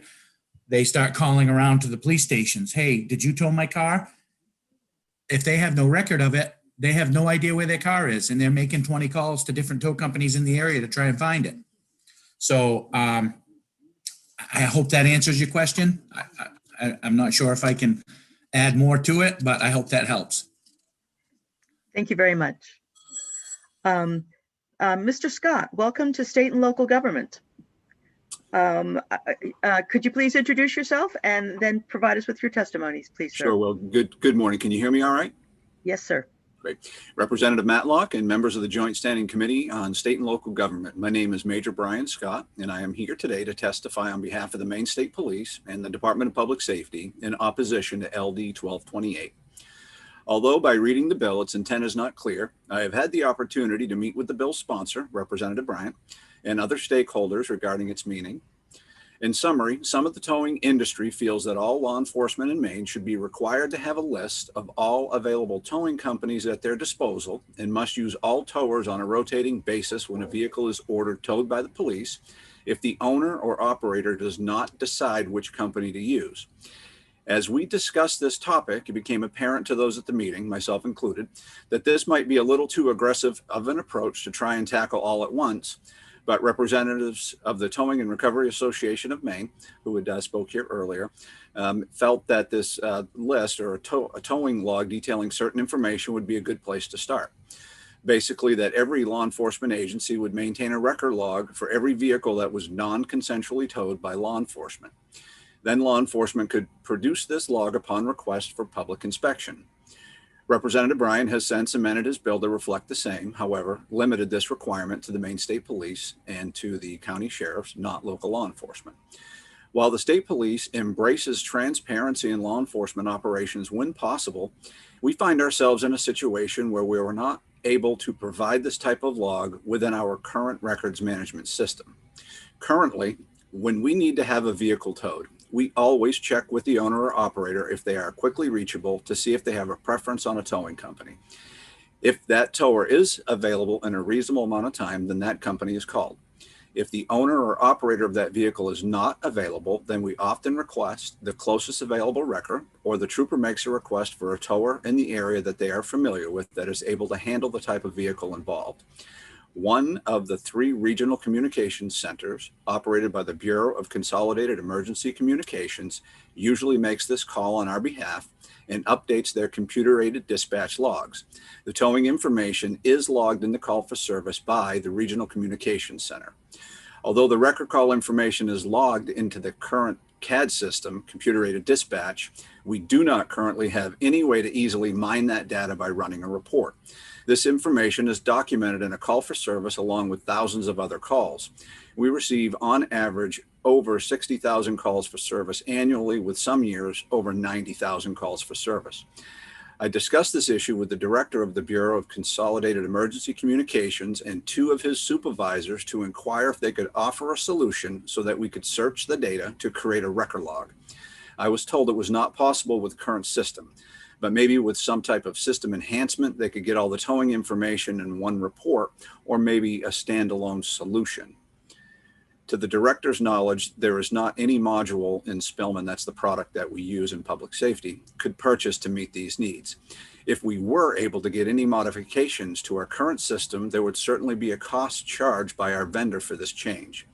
In my experience, even small changes can cost well over $75,000 to complete. While we understand the concerns raised by the towing industry regarding fairness in selecting towing companies for non-consensual tows, we have not heard of any concerns that have a direct correlation or impact on the safety of the motoring public. The records we currently maintain have all the information that we as an agency need in order to properly document anytime we have a vehicle towed. We can go into our system and pull records for any call for service regarding who towed their vehicle and to where. We just don't have the ability to generate a towing log containing all the information related to non-consensual tows. In considering the Freedom of Access Act, the government is required to produce public records that we currently maintain. However, it does not require us to create new records to satisfy an information request. For these reasons, I urge the committee to vote ought not to pass on this bill. On behalf of the Department of Public Safety and the Maine State Police, I thank you for your time, and I would be happy to try and answer any questions that you may have. Thank you, Major Scott. Representative Toole, you have a question for Major Scott? Thank you, Madam Chair. I have several, but I first want to thank Major Scott for your testimony and being here today. I thought it was very informative and enlightening about the process. So with this, is there anything that you believe could be done, such as requiring that an officer reach out to the individual whose vehicle is being towed, if at all possible, so that they're aware of where it's being towed to? At the very least, I certainly can see where you're coming from with the rest of this, having to create a whole new system and create a whole new bureaucracy. But do you think that's something that we could achieve as a committee, or that you folks would be willing to work with the sponsor on developing best practices for law enforcement in the industry? Thank you for your question, Representative Toole. The volume was a little low. I think I heard it correctly. And if so, this would be in regards to maybe having, working with the sponsor of the bill to see if we might be able to come up with some best practices for law enforcement that could include contacting the owner of the vehicle or trying to contact them prior to the tow. Is that correct, sir? Yes, some, along those lines, best practices about contacting the owner of the tow and involving even the industry to some extent in that. I realize you do have challenges as far as putting a database together. And honestly, with it, I wondered if you would respond to some of the allegations that law enforcement is not being all that ethical. I'm quite disturbed by the presumption that law enforcement is not being ethical. And I wondered if you could weigh in on that as well. Yeah, absolutely. Thank you for your question, Representative. That was a good one, or good ones. Generally speaking, our first effort in law enforcement is to contact the registered owner or operator of the vehicle. If they're with the vehicle, that makes it a whole lot easier than if they are not. Sometimes time is of the essence and it's a crash and the vehicle is blocking the road, or it's a breakdown in a bad area and it's obstructing the flow of traffic. When those types of incidents occur and there is an imminent public safety threat or risk, we will call the closest available towing company to have them respond and remove the vehicle if the owner or operator is not present, because we don't have the time to try to locate the registered owner of that vehicle. But if we can easily reach them and there is time, we do. However, it's becoming more and more challenging to just Google a registered owner and find a telephone number. For many folks, don't have home telephone numbers any longer and have cell phones, and those are not publicly available in a directory. So we do make an effort. So I think it's a great idea. It is a good practice. We should try. That is usually the best bet, the safest practice. Even if we have to act very quickly and have a vehicle towed, we still will try to contact the registered owner if we can do that easily. However, we do maintain a log. I understand there was concerns that were raised, and I did hear what was stated. What was stated was that they called Androscoggin Dispatch, and there was not a log of a particular tow. That was an example brought up earlier, I can't speak for the Androscoggin County Sheriff's Department and what logs they have or don't have. It would be unfair of me to try to guess. But I can tell you that the state police does maintain the information the majority of the time. And it was mentioned earlier, so I'll respond to that as well, that there have been times where state troopers will use cell phones to call a towing company directly. It does happen. There are 3 regional communications centers throughout the state that do dispatching for Maine State Police and all state law enforcement agencies, amongst with some other agencies throughout the state. What I can tell you is the dispatch centers cannot keep up with the radio information that is being put out. Just to give you an example, at times I might go home at 5 or 6 o'clock in the evening and sit in my driveway for 3 or 4 minutes just to be able to have a break in radio traffic to notify dispatch that I'm off at home. So if you can imagine during a really busy day like a snowstorm and there are dozens of car crashes, vehicles that are off the road as well, there are times when our dispatchers are so busy and bogged down with 911 calls and other types of dispatching priorities that if we waited for their availability, we would be actually jeopardizing public safety, and we would be having folks who are stranded wait even longer if we weren't willing to pick up the phone and call direct. So occasionally troopers will, if dispatch is too busy, pick up a phone and they'll call a towing company directly. And if that happens, when the call is closed out, that information is provided to the dispatch so that it can be logged in the call for service. Now, like I said, we don't have a centralized repository or one single list that has all towing vehicles, but if an owner or operator of a vehicle knows that they were involved in an incident where the Maine State Police was there, they could simply call one of our dispatch centers, call the state police, ask that question, and our dispatchers would be able to look through the calls for service, find the information, and provide it to them. So it is a little surprising to hear that some folks are calling up to 20 towing companies to try to find out where their vehicles are at. If the vehicle is towed by the Maine State Police, I would say the high 90% of the time that is going to be logged. I talked with Brody Hinckley. He's the director of the Bureau of Consolidated Emergency Communications to talk about is that log done 100% of the time? And the answer was it's done the large majority of the time. However, it can happen, again, with dozens, if not hundreds of calls on a dispatcher screen that they could close out a complaint without logging that information. But very rarely is that the case. And we receive very few complaints from members of the public that they weren't able to find their vehicle if the Maine State Police was involved. I see. And thank you for that. My original question is, would you be willing to work with the sponsor? I'm assuming the Sheriff's Association is going to be chiming in today at some point. I'm hoping all of those, and the TRAM group, would you all be willing to work and try to settle on some basic concept for best practices, not necessarily doing a database, but best practices for the industry going forward?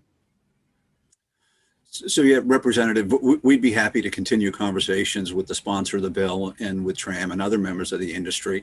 Mr. Lewis did mention earlier, he's the president of the Towing and Recovery Association of Maine, that we have had conversations for several years now. Their priorities, I understand their concerns and their priorities, and their priorities don't always line up with the Maine State Police's priorities. So I think that's why the conversations have kind of stalled out and have led to a bill before this committee. But I am absolutely happy to work with the bill sponsor and to work with the industry to try to come up with best practices or standards or something along those lines. Yes, sir. And I say that to where there is agreement that you could agree by consensus to bring something forward. That I'm not asking you to support something you don't support, just if there are parts of this that you can agree to and bring back to us, because there's an issue. I'm not sure how we deal with it, but I certainly am mindful of your concerns. Absolutely, Representative. Be happy to. Great, thanks.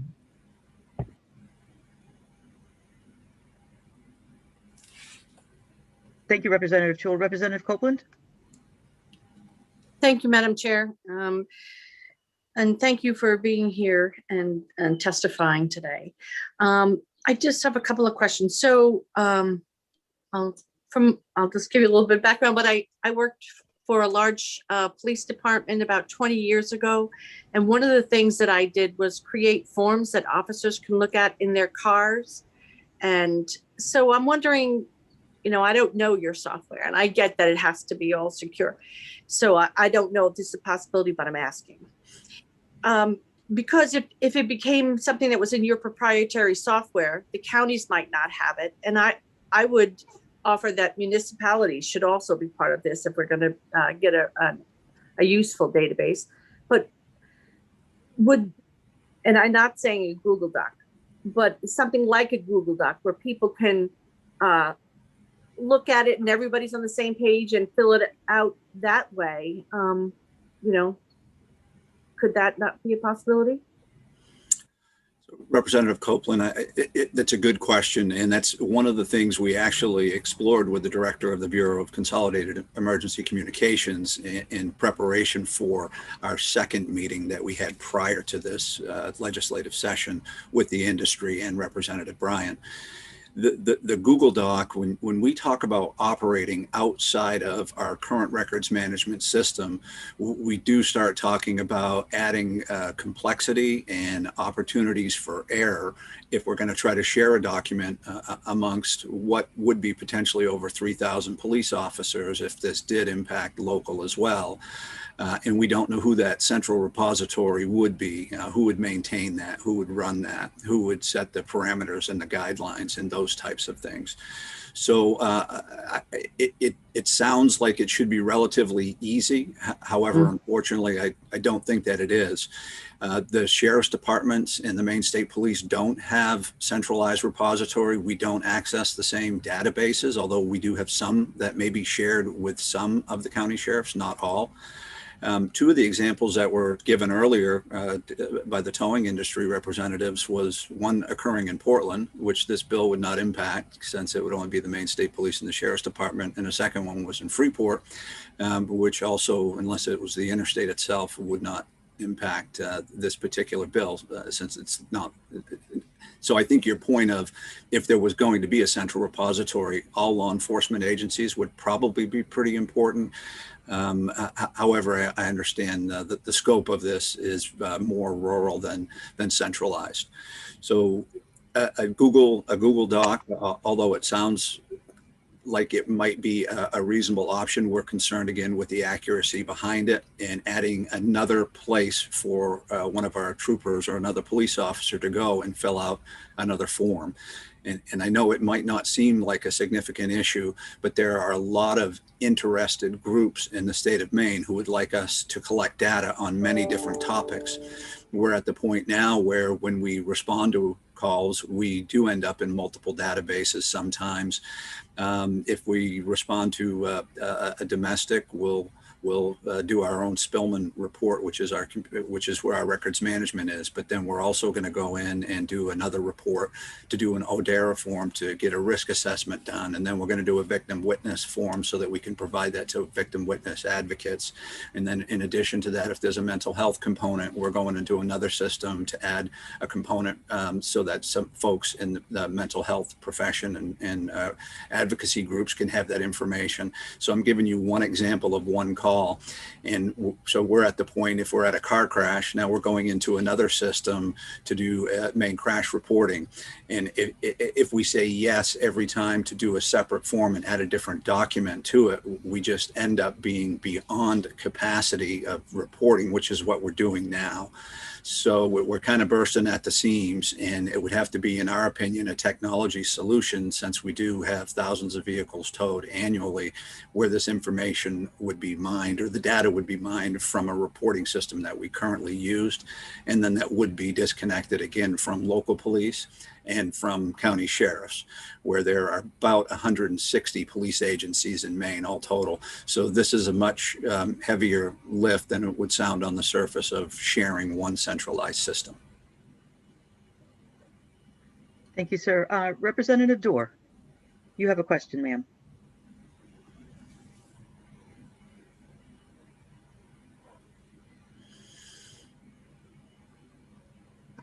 Thank you. Just having a little difficulty. I'm muting this morning. Thank you, Major Scott. Would it be possible, and I know pretty much everything's possible, and does every law enforcement agency in the state, including state police, fill out an accident form? Are they the same form that police agency sends in? And if so, would it be possible just add a little space on there and be able to put in the towing company's name? Representative Dorr, that's a great question, and this is much larger than just crash reports. So the answer is yes. There are a little over 36,000 crashes that occur, or reportable crashes that occur in Maine annually. They all are in a centralized repository system. It's called the Maine Crash Reporting System. All police agencies in Maine have access to it. They all contribute to it electronically, and the Maine State Police is the repository for those crash records. That is one area where we do an absolutely fantastic job of getting all of the same information in the same location under the same authority, and it's very useful data.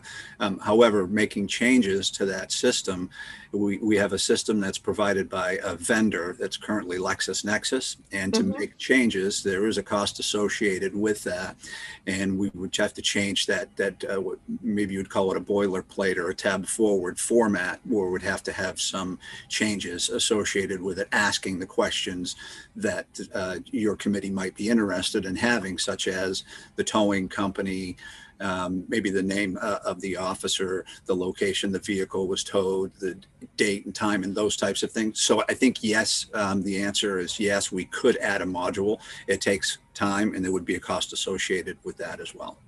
Is there a comment section for the trooper or other law enforcement agency on that form?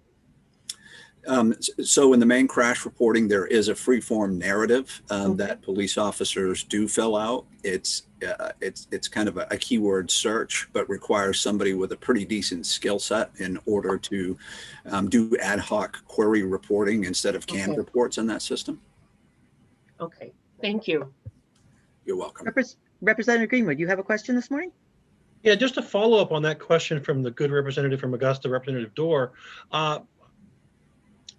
What percentage would be considered of like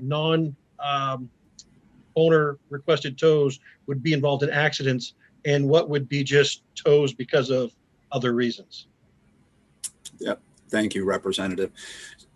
So I guess the tough thing is we don't know what we don't know. So since we don't have that centralized repository and track consensual versus non-consensual tows, I don't know. What I would say is not every time that there is a reportable crash is a vehicle towed from that scene.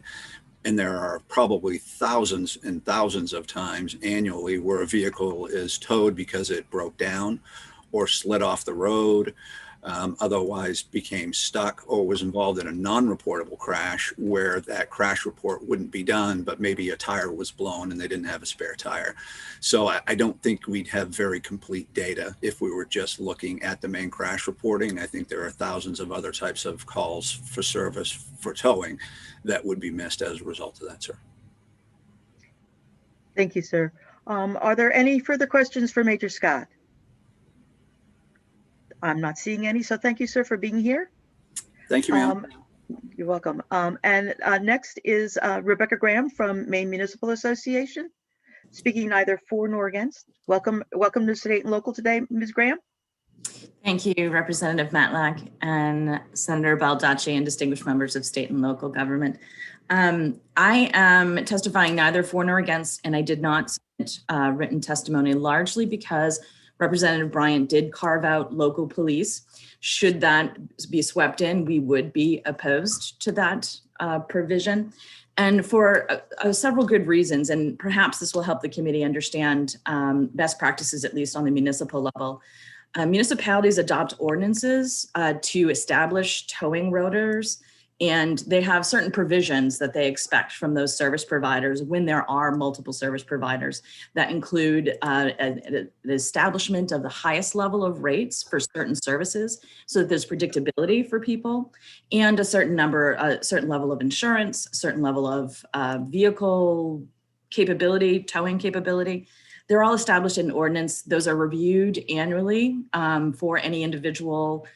For instance, in the city of Augusta that would like to be added to their towing list, there is an annual call to be placed on that. And then there's a limit, a capped limit in Augusta's case of 10 towing companies that can be on that list.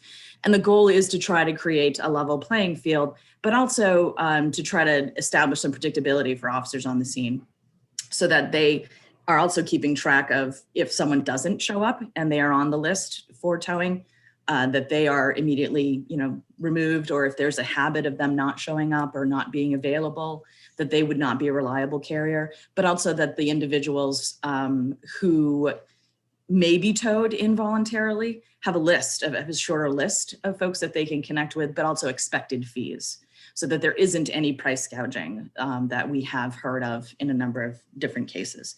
So there's a variety of those different ordinances. It would be an administrative burden probably for the state police or a county sheriff, and perhaps on the county level it may be easier because it's a smaller regional area.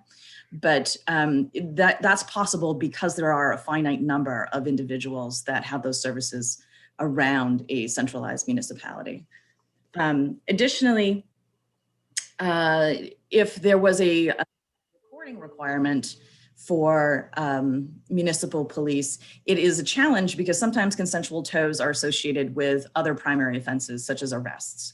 So that information gets embedded in the narrative and isn't easily retrievable. And again, there are a hodgepodge of different databases at the municipal level that collect this data as well. So with that, I'd be happy to answer any questions or be available with some ordinance and list type requirements that occur at the municipal level for the work session, if possible. Thank you. That would be great information to have, especially the ordinance or how the lists are prepared and so forth. Do we have any questions for Ms. Graham? Representative Toole? Thank you, Madam Chair. Not so much for her, but for the work session. And I actually would add for Ms. Graham, if she can pass along to her colleagues at the county level it'd be great if we could get their input at the work session as well. It seems like they're a huge question mark. I know Sheriff Morton and the Sheriff's Association are very well on top of bills. Maybe they didn't realize this bill was coming up. Maybe they didn't have it on their radar, but I know you all, county and municipalities, do work together on a lot of things. And if you all could kind of be prepared for the work session, that would be fantastic. But perhaps Lynn could reach out to the county folks and ask if they could be, yes, thank you very much. Ask if they could be present at our work session. Any other requests for our analyst, Representative Toole? Representative Copeland. Thank you, Madam Chair. I would like to request that our analysts get information from LexisNexis on whether, a plug-in to their the Maine State Police's database program, if there's something available and what the cost might be. And I would respectfully request that Ms. Graham from MMA attend our work session, because I think that her, what's happening on the municipal level, maybe on the state level, we could learn. And the other thing, qualifications and expected total fees. I'd like to know more about that, because, like I mentioned earlier about selecting a housing contractor, it depends on what your house is, what your needs are, what your budget is, and what their capabilities are. So I think that that's very important information here. Thank The you. qualifications for somebody to operate a towing company?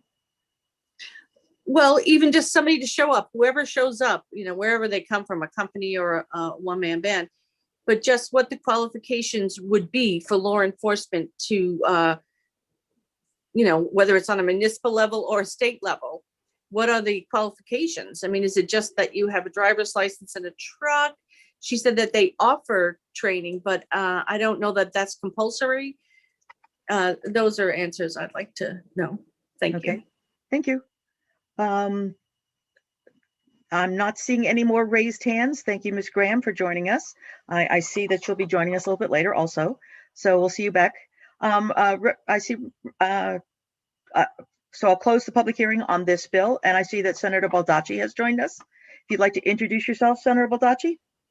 Thank you, Madam Chair. I'm Joe Baldacci. I'm from Senate District 9, which is the city of Bangor and the town of Herman. What bills have you already done?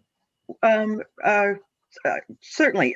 We are, next up is 1387, followed by 1394, 1366, 1472, and 1365. So we've done 3 bills so far. Okay. Representative Toole?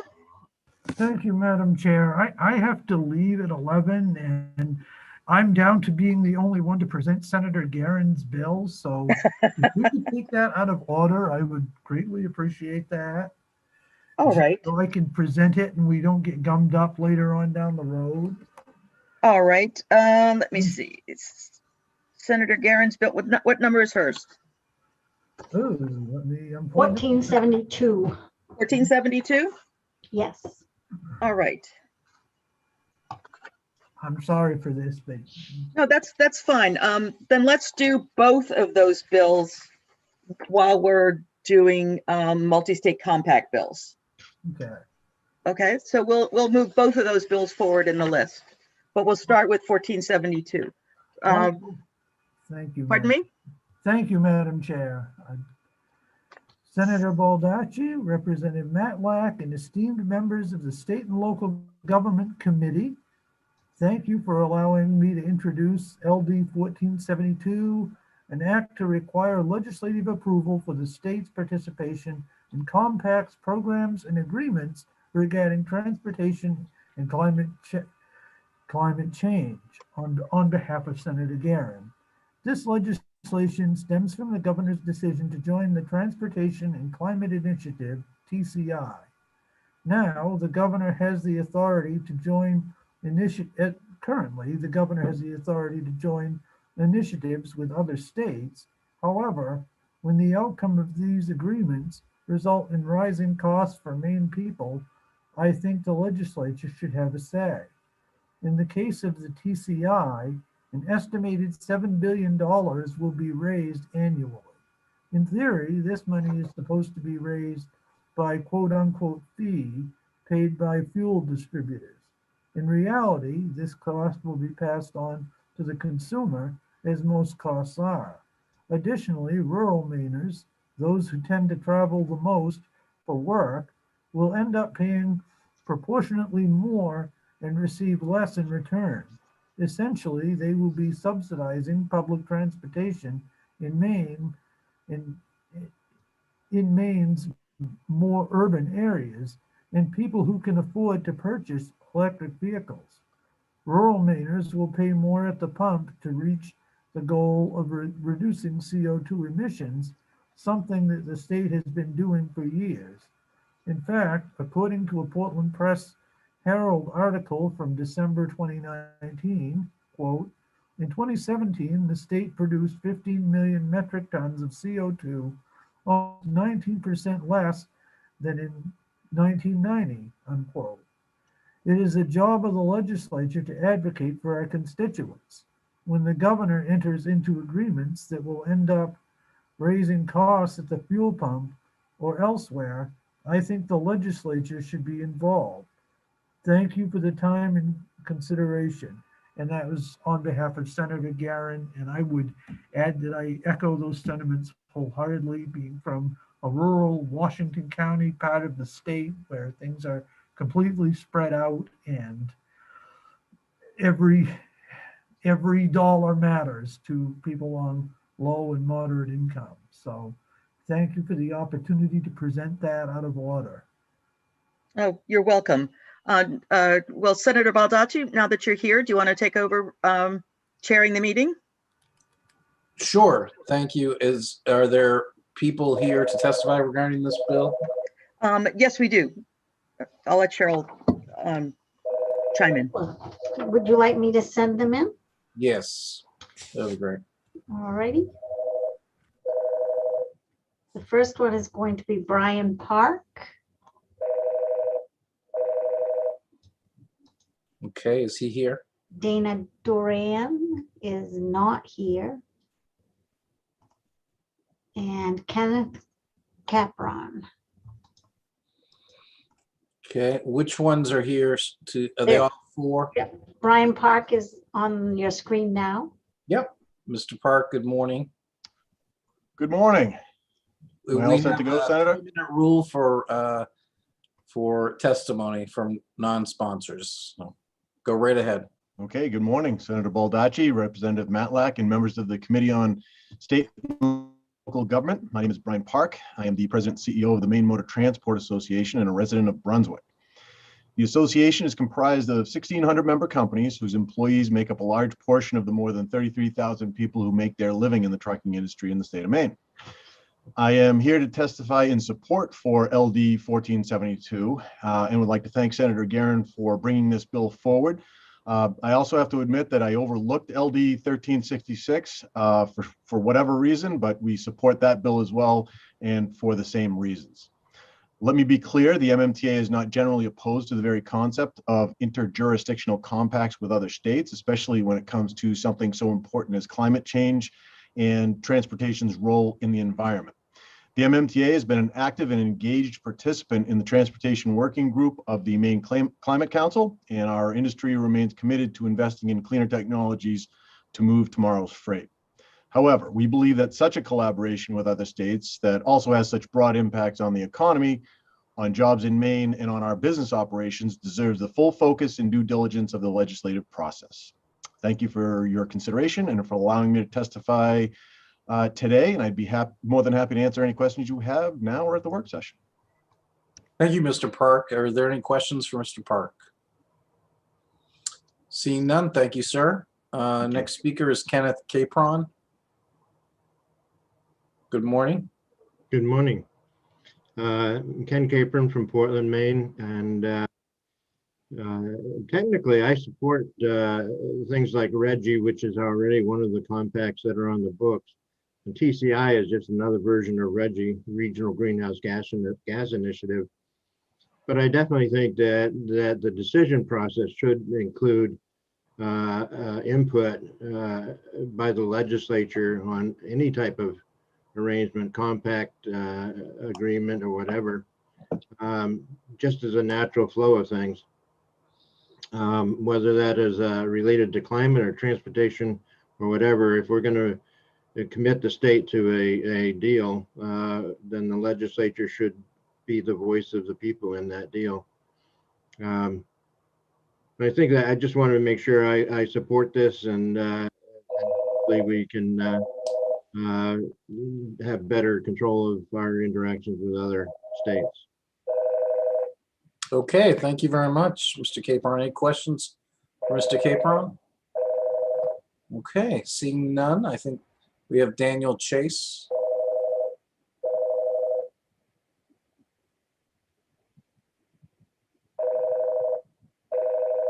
Is Daniel Chase there?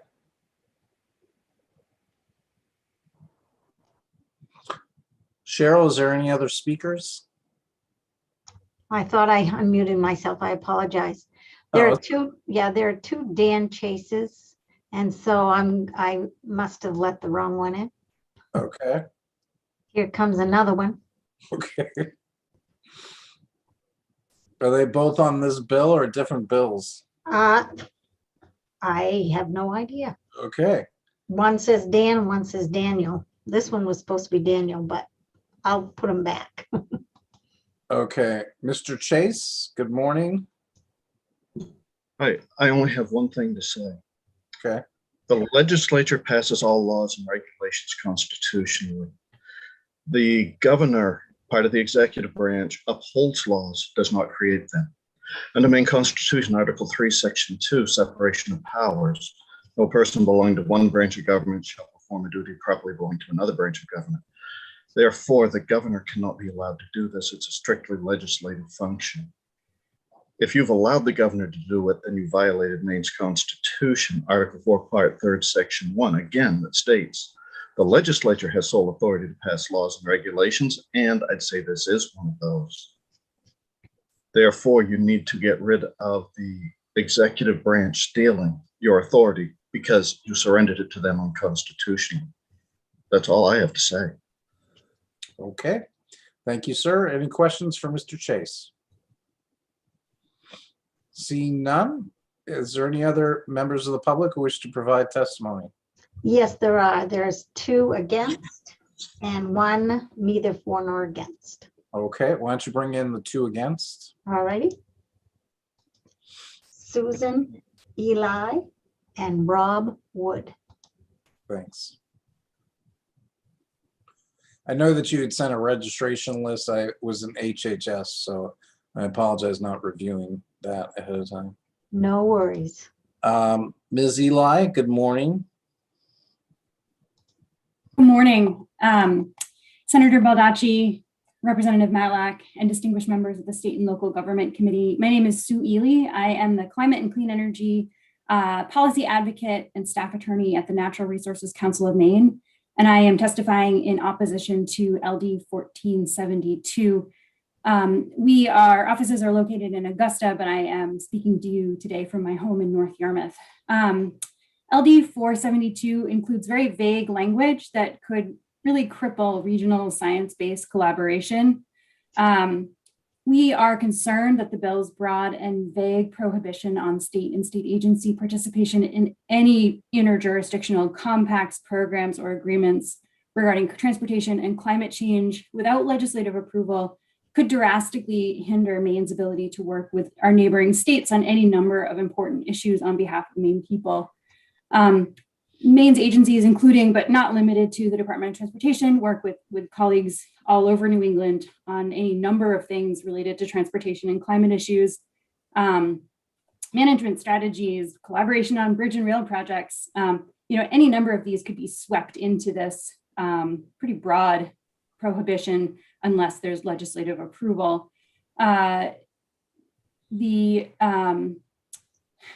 It's also difficult to know how broad it would be just because of the vagueness of the language. So for example, it's unclear how much of a nexus there needs to be between transportation and climate change. We heard from the sponsors that they're targeting the Transportation and Climate Initiative, but the bill seems to sweep much more into what would require legislative approval. Would it be anything that has to do with electric vehicles or electric buses or charging infrastructure, or just making our infrastructure ready for climate change? So mitigation and adaptation activities. It's also unclear what is meant by participate. So is it only formalized interjurisdictional processes, such as those with a memorandum of understanding or agreement, that would have to get legislative approval, or is it, a program is quite broad, and participate is quite broad. Similar, what is the definition of compact, program, and agreement? There are plenty of very small agreements for very small things that could be included. So are these information sharing agreements? That seems like something that the legislature wouldn't necessarily want to take the time to approve every single one of them. It's also unclear what would satisfy the requirement for that participation is approved by the legislature.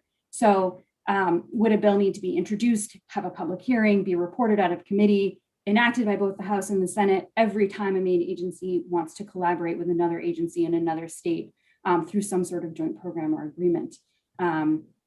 It also is unclear whether or not it applies to only future-looking collaborations or everything that's already been done and we're currently involved in. I would just like to state in closing that Maine should welcome constructive regional and national compacts, programs, and agreements on climate, transportation, and many other important matters, and not be shying away from them or trying to slow those collaborative processes down. Historically, we have seen that the social, environmental, and economic benefits of such collaborations have far outweighed any costs. And oftentimes the end result of these collaborations ends up being legislation anyways to implement them. And so, the legislature is still getting a say in a lot of the more complicated ones. So for these reasons, NRC strongly opposes LD 1472. And I thank you very much for your consideration and the opportunity to speak today. And I'm happy to answer any questions. Okay, thank you, Ms. Eli. Any questions? Seeing none, I would now recognize Mr. Wood. And Mr. Wood, as I've indicated to others, we have a 3-minute rule. So go right ahead, sir. Great, thank you so much, Senator Baldacci, Representative Matlack, and members of the State and Local Government Committee. My name is Rob Wood. I'm the Director of Government Relations and Climate Policy for the Nature Conservancy in Maine. So we're a conservation organization located in Brunswick, Maine. We work on land conservation, river and stream restoration, sustainable fisheries, and climate change. And so we're testifying in opposition to LD 1472.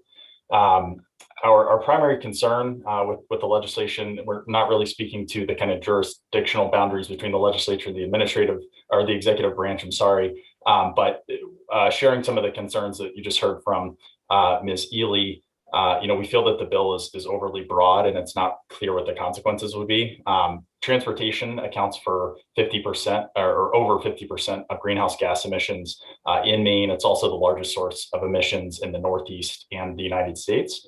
And both climate and transportation are inherently interjurisdictional issues.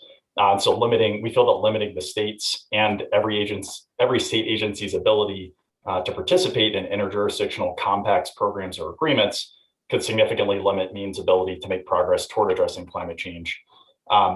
Beyond TCI, we feel that this could affect other programs as well. One example is that Maine is a party to the Zero Emissions Vehicle Memorandum of Understanding, or the ZEB MOU.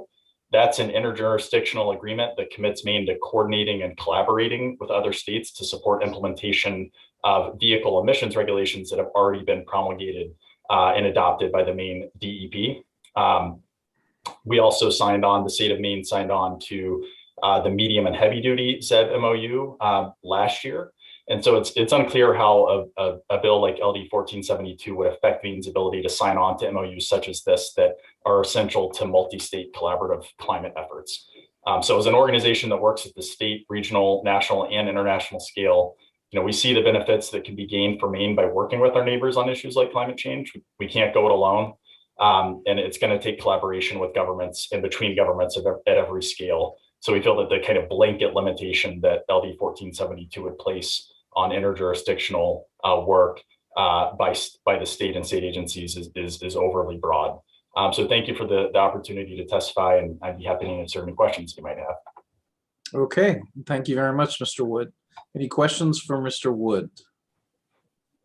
Okay, thank you, sir. Thank you. Our next speaker is Jeff Crawford, who is neither for nor against. Good morning, Mr. Crawford. Good morning, Senator Baldacci, Representative Matlock, and members of the committee. I'm Jeff Crawford. I'm the director of the Bureau of Air Quality at the Maine Department of Environmental Protection. And I'm here this morning speaking neither for nor against both LD 1366 and LD 1472, which propose to prohibit the state or state agency from joining or adopting, implementing interjurisdictional or multi-state compacts, programs, or agreements unless that action is approved by the legislature. These are wide-ranging bills that could affect most, if not all, state agencies. As an example, the Maine Department of Transportation has numerous agreements with other states and provinces.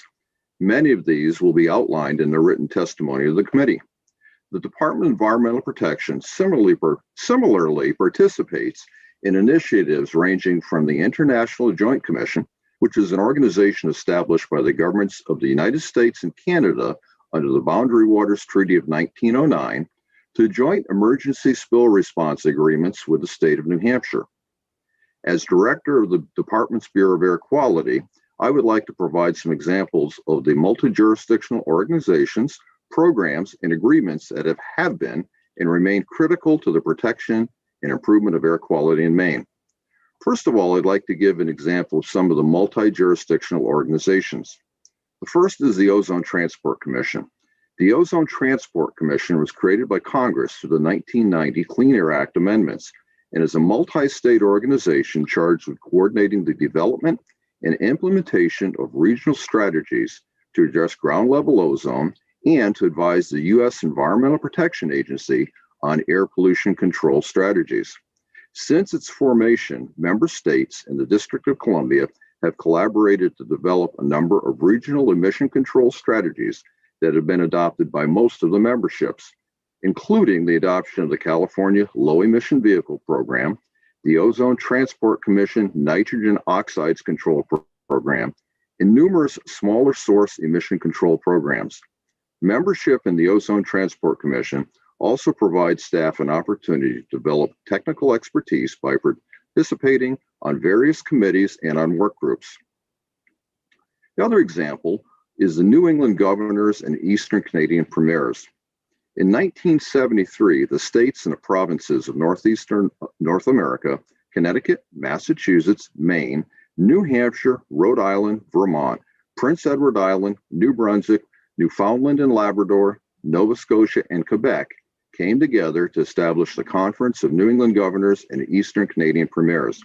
This intergovernmental forum, the first of its kind in North America, sought to form a united front to address topics of regional interest, such as cross-border trade, population growth, energy generation transmission, acid rain, mercury contamination, fossil fuel dependence, and yes, climate change.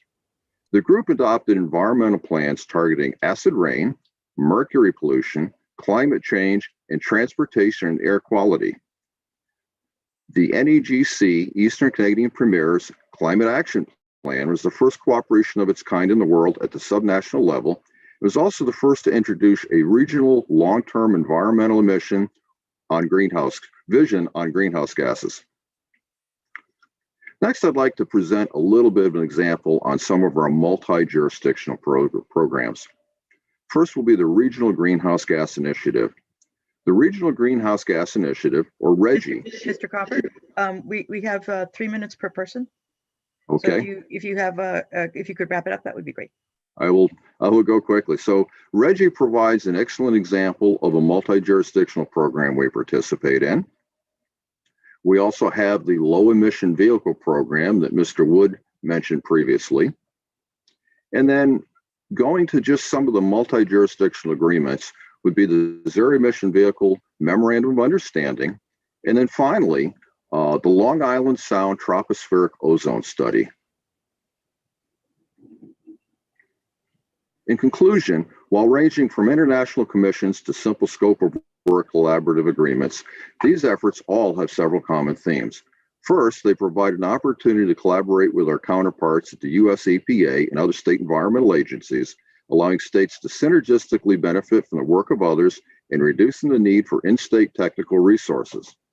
They provide an opportunity for Maine and other jurisdictions to develop coordinated programs for the control and reduction of air pollution that is both more effective and less costly than going it alone. And third, they respect the sovereignty of each and every participating jurisdiction. In closing, LD 1366 and LD 1472 propose to require majority approval of the legislature for a variety of activities, regardless of the level of fiscal obligation or potential regulatory changes. The department has long recognized its obligation to fully engage and receive approval from the legislature prior to initiating programs such as the Regional Greenhouse Gas Initiative with its funding component. Additionally, any program that results in a proposal for new regulatory obligations is subject to the Administrative Procedures Act and must go through the same public process as any more conventionally generated rule proposal. I appreciate the opportunity to provide you with our comments, and I will be more than happy to answer any questions you may have on these bills. Thank you, Mr. Crawford. You're going to be providing detailed written testimony. Is that correct? I believe that the Department of Environment Transportation will be providing additional testimony. And I have submitted my testimony that I've been reading to you also. Oh, okay. No, I thought it was very helpful, and I appreciate your time. Thank you. Any questions for Mr. Crawford? Okay, seeing none. I don't see, there are no other speakers on this LD, are there? There are not. Okay. So I believe the next LD is 1387, which is Representative Carlo. I know he's been waiting for. Point of order, Mr. Chair. Yes. It was announced earlier that 1366 and 1472 were going to be done together. Shouldn't we be doing 1366 too, because they're of like topic? Okay, was that? My apologies. I misread what Cheryl sent us a note, and I misread. I was keeping them together. Representative Carlo has a deadline of noon. But I believe that the next bill, 1366, in as much as most people have already testified, that probably it will go swiftly. Okay, so why don't we do 1366? Is that correct? And is Representative Libby? Well, I was supposed to let her know when we were doing it, and I've got to now get her. Okay. I've got to send her a text. Cheryl, I did send her a text. Thank you. She's supposed to be jumping over. Oh, thank you. I appreciate it. I had it already. Here she is. Great, thank you. I had it ready to go send. Here she comes. Representative Libby? Thank you so much, and I apologize for the confusion. No problem. Go ahead. Go right ahead. Thank you. Glad to be with you today. Senator Baldacci, Representative Matlack, and distinguished members of the Committee on State and Local Government. My name is Laurel Libby, and I reside in Auburn. I represent House District 64, which is part of Auburn and all of Minot. I come before you today to present LD 1366, an act to require a majority vote of the legislature for Maine to join any multi-state compact. This bill is very straightforward. The state or a state agency may not join, adopt, or implement a multi-state compact unless that multi-state compact is approved by a majority vote of the legislature. One of the best known speeches in American history took place on November 19th, 1863. I want to highlight one phrase within that famous speech that Abraham Lincoln gave. Government of the people, by the people, for the people, shall not perish from the earth. I ask for your support of LD 1366 because we are a government of the people, by the people, and for the people. We're not a monarchy or a dictatorship where power lies with one individual.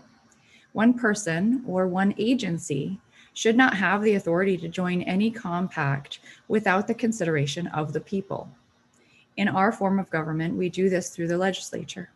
We must adhere to Lincoln's wise words and not allow our form of government to perish by surrendering our responsibility to represent the people within our districts to the chief executive branch or an unelected government bureaucracy. This is not a partisan issue. If a compact is good for the people of Maine, then it should easily be able to receive a majority vote of the legislature.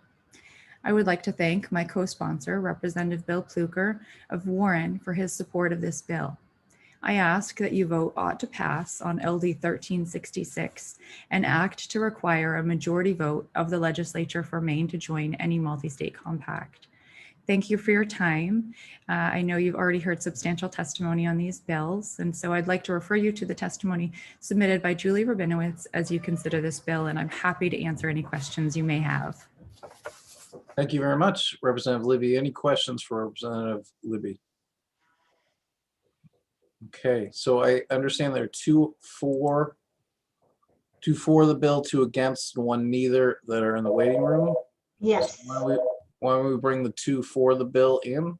All right. And they are Kenneth Capron and Dan Chase.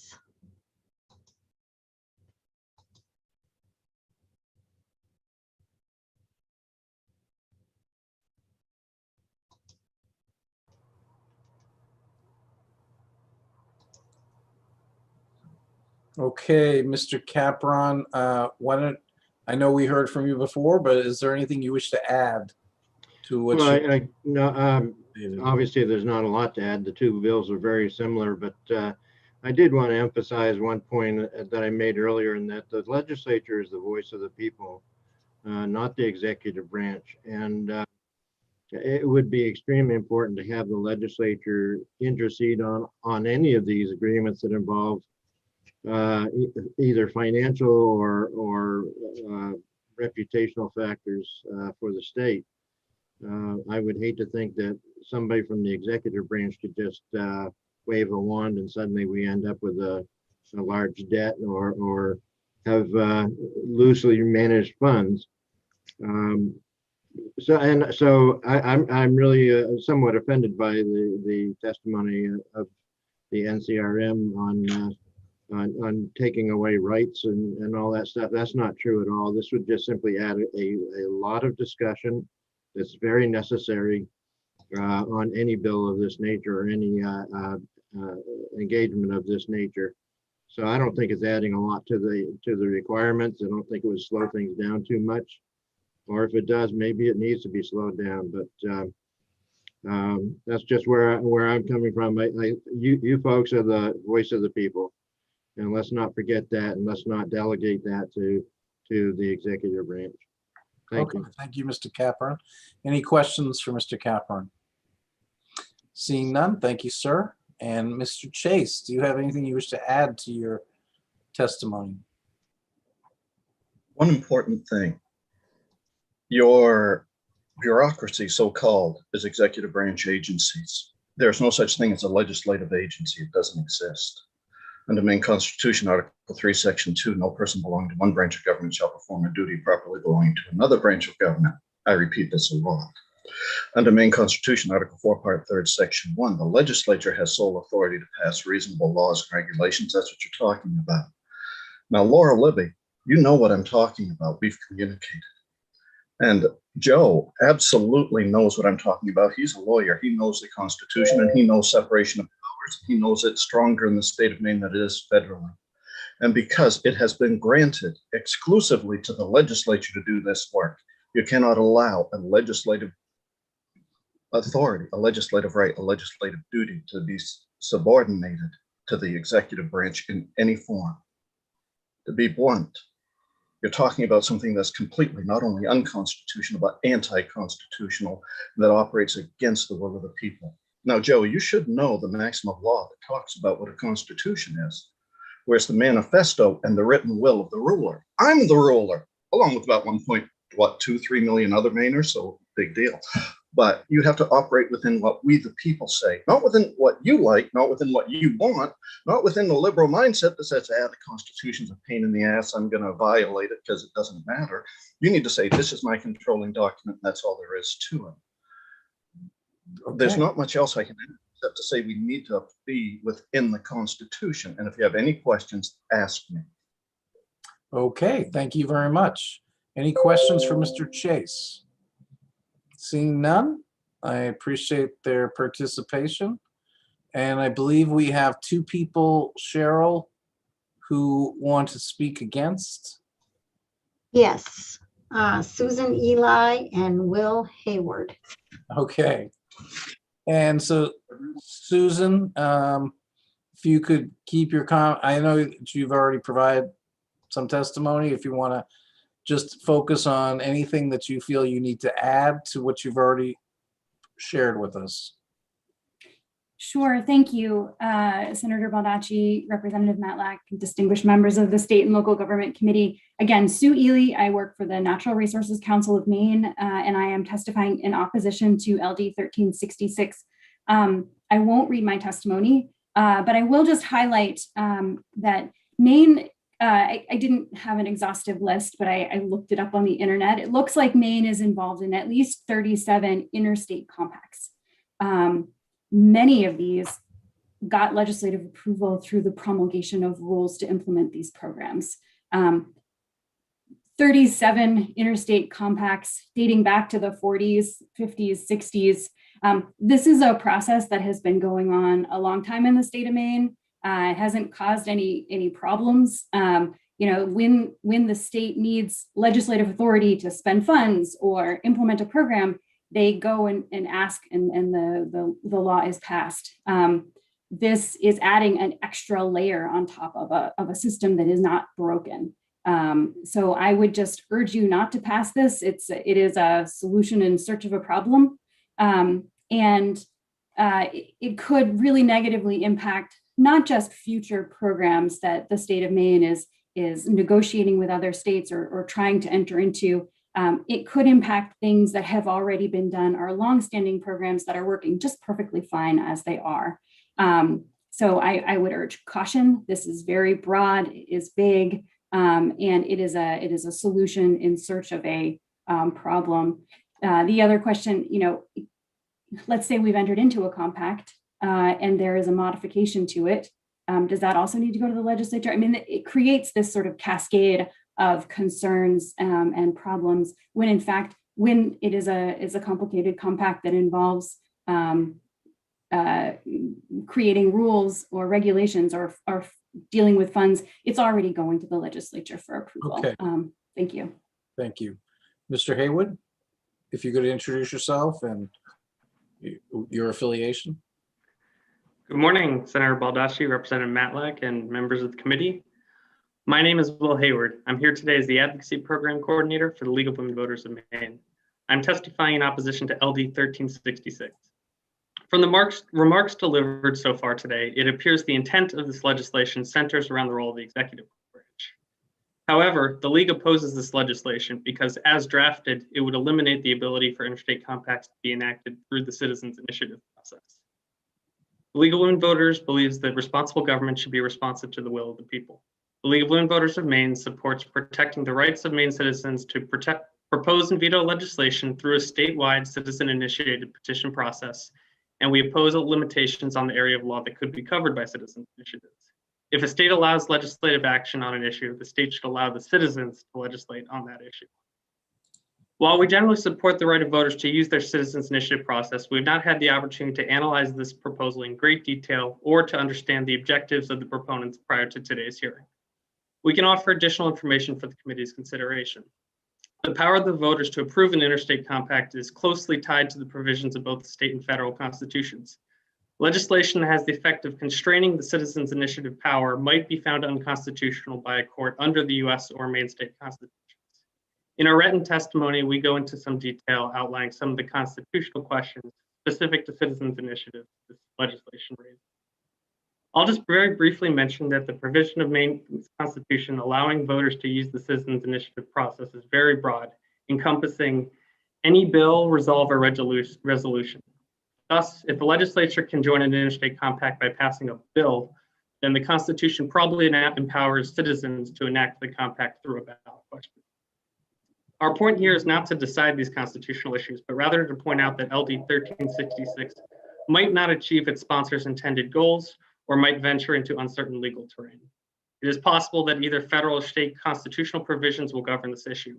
If so, LD 1366 would have no effect, since the statutory enactment cannot have the effect of curtailing the power set forward in the Constitution. Thank you for the opportunity to testify. I would be happy to answer any questions from the committee. Okay, thank you very much, Mr. Haywood. Any questions for Mr. Haywood? Okay, seeing none. I think we have one person neither for nor against. Jeffrey Crawford is on his way in.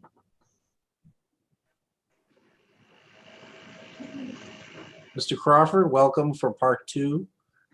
And if you could just indicate any comments that you wish to add to your previous testimony, that would Thank you very much, Senator Baldacci, Representative Matlock. I'm still Jeff Crawford. I'm representing the Department of Environmental Protection, Bureau of Air Quality, and we're testifying also on LD 1366, neither for nor against. I'd like to provide just a little bit of a story, which I think will be illustrative to the committee, why this bill really isn't necessary. I'd mentioned the Regional Greenhouse Gas Initiative, or RGGI, which is a cap and trade program that reduces carbon dioxide emissions from power plants. It was the first mandatory market-based program in the United States, and through individual statutory and regulatory authorities, each state's budget program limits the emissions of carbon dioxide from power plants. We issue allowances and we establish participation in regional auctions. There are now 11 states participating in the program, and electric power sector emissions have decreased by more than 50% since 2008. Maine received $4.19 million for emission allowances sold during the most recent auction allowance, and we've received more than $127 million since joining the program. Most everybody on the committee and listening in today has seen some of the benefit of these funds. These funds received are invested in energy efficiency, renewable energy, direct bill assistance, and greenhouse gas abatement programs through the Efficiency Maine Trust. When you go to the hardware store or the big box and you buy a compact fluorescent or a low LED light, those purchases are often subsidized through the Efficiency Maine Trust, or a heat pump water heater, wonderful things, if you will. And I wanted to focus on RGGI because RGGI is very similar to the target of both of these bills, which, even though it isn't clear from the statutory language, I believe they are in fact targeted at the Transportation Climate Initiative. The department and Governor Baldacci in 2007 went to the legislature for specific authority for the Regional Greenhouse Gas Emission Program because we needed that authority because there are fees involved. So we sought specific statutory authority under the authority of the legislature, and we've heard some of that today, that only the legislature has the authority to collect fees. They have the fiduciary responsibility. So any program, any compact that involves fees, taxes, funds, disbursement of funds would have to go to the legislature. The other point I would like to make is that under the Administrative Procedures Act,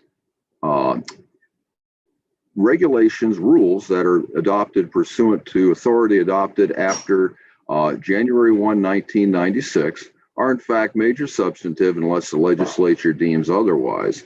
So any rules that were adopted under a program such as this would in fact have to go back to the legislature for approval as a major substantive rule. Again, unless the legislature decided that it was a routine technical rule.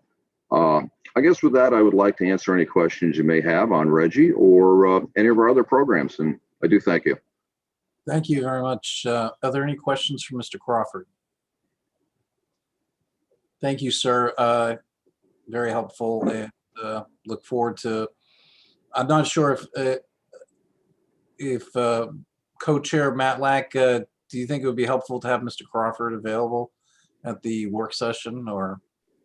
I believe so. He has extensive background information on the effects that these bills might have on the workings of government. So yes, I think that would be good to have him here. That would be, thank you. Yep. Representative Look forward to Greenwood. it. Thank you, Mr. Chair. I would also request that Mr. Park be invited and included in the work session on these two bills as well. Okay. Lynn, I'm assuming you're there. Did you hear those comments? Okay, I just want to make sure we're all on the same wavelength. Thank you. Okay. Are there any other speakers, Cheryl, that wish to comment on this LD? Not that I have. Okay, so is this the moment for I believe so. Representative Carlo? I think it's 1387. I see Representative Greenwood shaking his head. No, 13, yeah, you're right, 1387. Okay, I'm moving him over.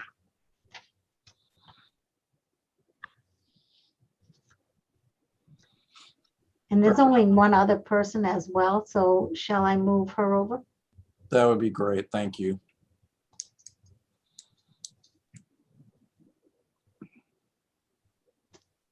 Representative Carlo, good morning. I had to check. Good morning. Thank you, Senator Baldacci, Representative Matlack, and distinguished colleagues on the Joint Standing Committee on State and Local Government. I am Representative Nathan Carlo, and I am pleased to be before you to present my bill LD 1387. I've received a number of questions from members of this committee and our colleagues in the legislature regarding the intent of this legislation. And I'd say first that the bill title and the corresponding summary are very convoluted, and it really has the potential to misrepresent what the bill seeks to accomplish. I believe that the context I'm about to share with you will reduce these concerns and will demonstrate why this legislation is important, particularly if you are a member of a Board of Selectmen and serve or would like to serve in the state legislature. In the town I reside, as well as many others throughout Maine, members of the Board of Selectmen are elected both as a selectman and as an assessor. Several of our colleagues in the legislature currently serve as a member of their local select boards, and by ex officio, they serve in the office of assessor. Since legislators are forbidden to hold civil office under the state, this could be considered by a court to be unconstitutional. And as you are aware, the position of assessor is an agent of the state.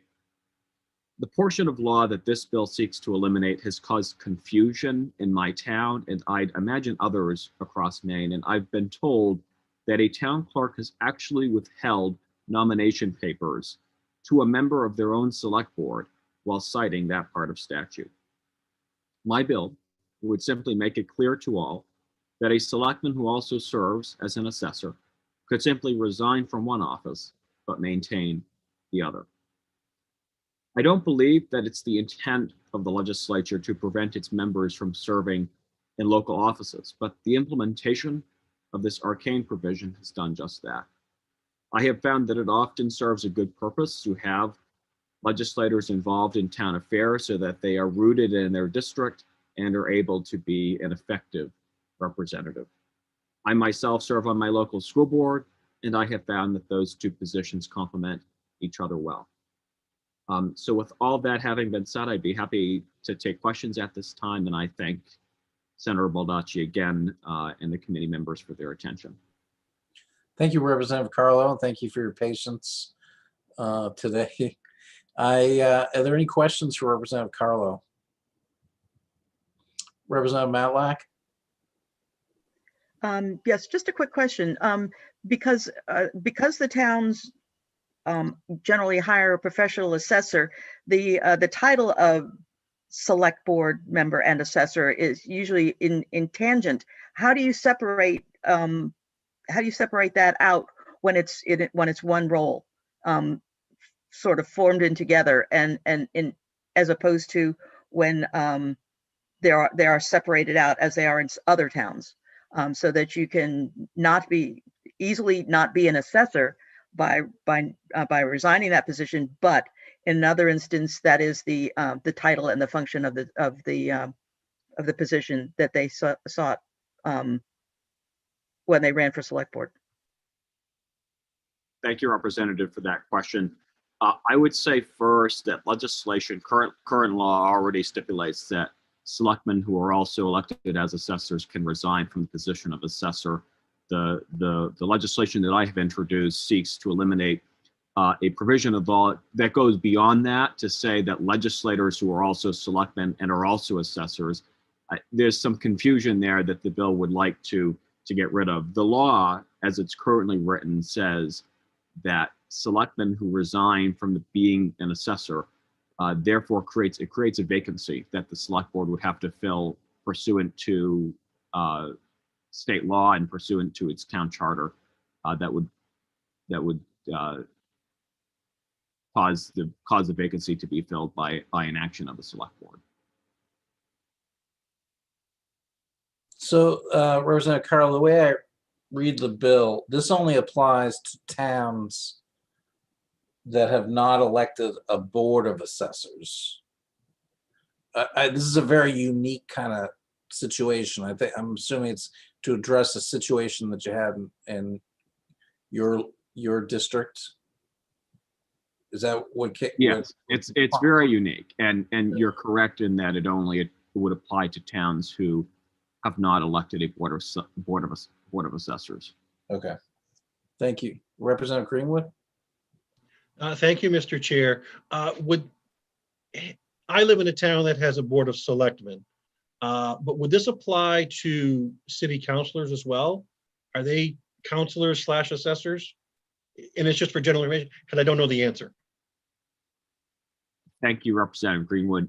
I also do not know the answer to that question. I'm not sure if I would presume that most cities in Maine also have a separate board of assessors, but maybe that would be a question for OPLA. Yeah. It'd be helpful, Lynn, if you could kind of brief us on because I'm assuming that there are other statutes about assessors and the rest of it, and that we need probably put this in a little bit of a context. I see Representative Carlo, did you want to add anything before I go on to the next speaker? I appreciate the opportunity, Senator. I don't need to add anything. Okay. I'll be available for the work session to participate whenever that is scheduled. I think it may have already been scheduled, but I will be there to help. And if Okay, great.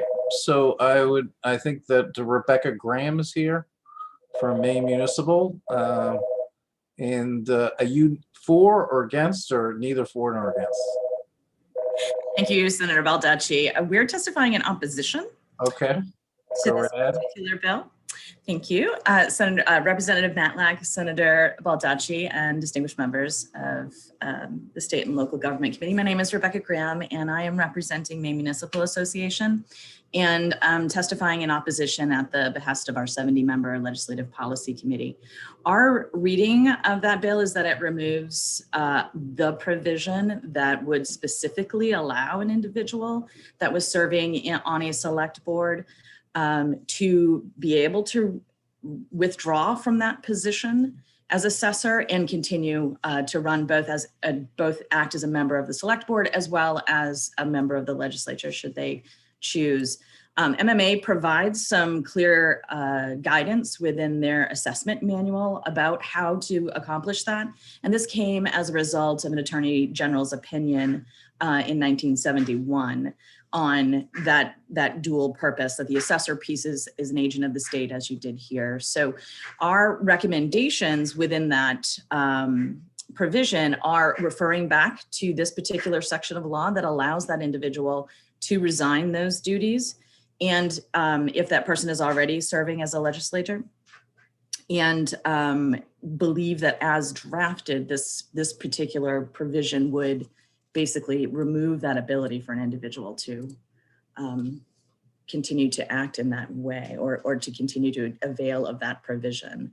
So that's why we're opposed to this as drafted. I'd be happy to work with a sponsor to try to figure out if there's a way that we can make that clearer to achieve his purpose, because what we certainly don't want to do is exclude individuals from public service. We want to remove those barriers and make sure that they are able to serve in both of those capacities if they so choose. Great. Are there any questions for Ms. Graham? Seeing none, we appreciate your participation. Are there any other speakers, Cheryl, on this LD? There are not. Thank you very much, folks. I believe the next one is 1365. Is that correct? Or I have 1394. 1394. Okay. Is that, if that's okay? Yeah. Okay. Representative Fecto is on his way in. Okay, great.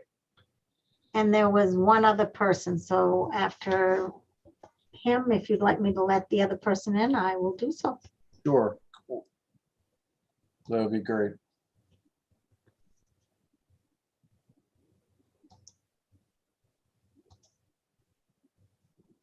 Good morning, Representative Fecto. Thank you for joining us. You have LD 1394, excuse me. You have the floor. Go ahead. Thank you, and good morning, Senator Baldacci, Representative Matlack, and my colleagues in the Joint Standing Committee on State and Local Government. I am Justin Fecto, and I proudly represent House District 86, which consists of the western and northern portions of Augusta. And I'm testifying in support of LD 1394, which is an act to prohibit legislators from legislating while intoxicated. As a nearly lifelong resident of Augusta, I thought I knew just about all I needed to know about what went on inside the State House before I was elected. Boy, was I wrong. Perhaps except for some freshman legislators in the 130th legislature, the overwhelming majority of legislators know that the State House has some secrets. One of Augusta's secrets is the normalized alcohol consumption while on the clock that has afforded a blind eye. The most embarrassed I ever felt to be a Mainer was at the end of the first regular session of the 129th legislature. The halls of the People's House were filled with drunken legislators prancing around and acting beneath their office. It looked more like a homecoming dance that got out of hand rather than a legislature prepared to vote on $8 billion in spending. Now, let me be clear. Under normal circumstances, I don't have anything wrong with a beer at lunch or a drink with dinner. Neither does the law. It doesn't impair your ability to drive or make critical decisions. And trust me, off the clock, I've had my fair share. That said, you'll struggle to find a Maine business that allowed such a practice, and for good reason. The issue I have is the culture of substance use at the State House, where some feel they are due commissar-type celebrations, while the Maine people go without. This bill is designed to prevent such dangerous and sophomoric displays It simply says, if you're too impaired to drive yourself in a car, then you're too impaired to lead your constituents. Thank you for your time and consideration. Okay, and are there any questions for Representative Fecto? Okay, I see none. We have one other speaker regarding this item. Yes, Okay. Dan Chase. Okay.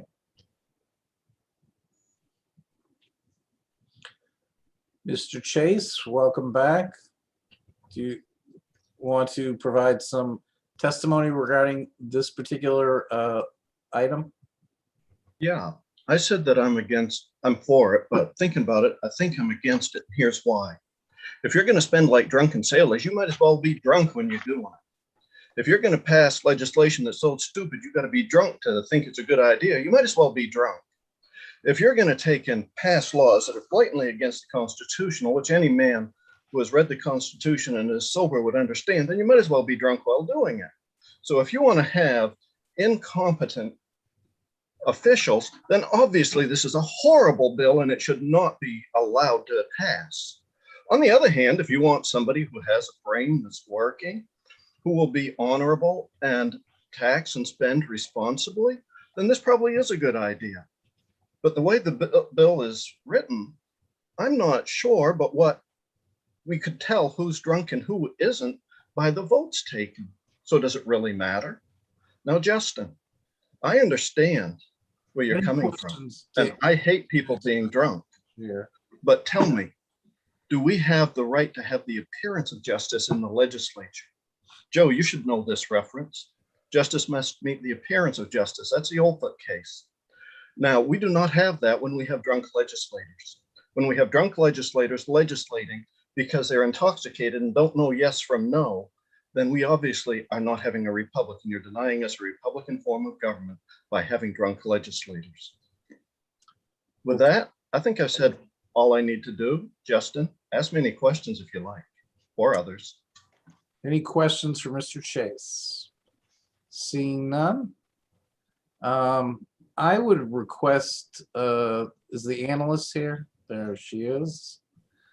I mean, is there Representative Fecto is somebody who was not here on the 129th? Did you make any reports or statements or grievances to anybody about what you witnessed? Thank you, Senator. I thought about submitting a bill and for the second regular session, but I thought this is best handled with statute. I did make a comment to a couple of people, but it was not handled. And so I thought this is the most proper channel to do it, is with a statute. Okay. So my question for the analyst for the work session is, what I'm assuming, and I don't know, that there's certain ethics rules. And so in the context of our ethics rules, I would like to review our ethics rules, because obviously I think it's an ethical issue and an expectation by the voters that we are clear-headed at all times, which they have every right to expect us to be. Representative Reisman? Thank you, Mr. Chairman. I wonder if you could ask the analyst to perhaps expand on the wording in the bill, because it only deals with alcohol, but that makes a reference to other substances. There's nothing in the bill about what the level of other substances is that would make somebody intoxicated. So I'd ask her to research that. And that would be my request.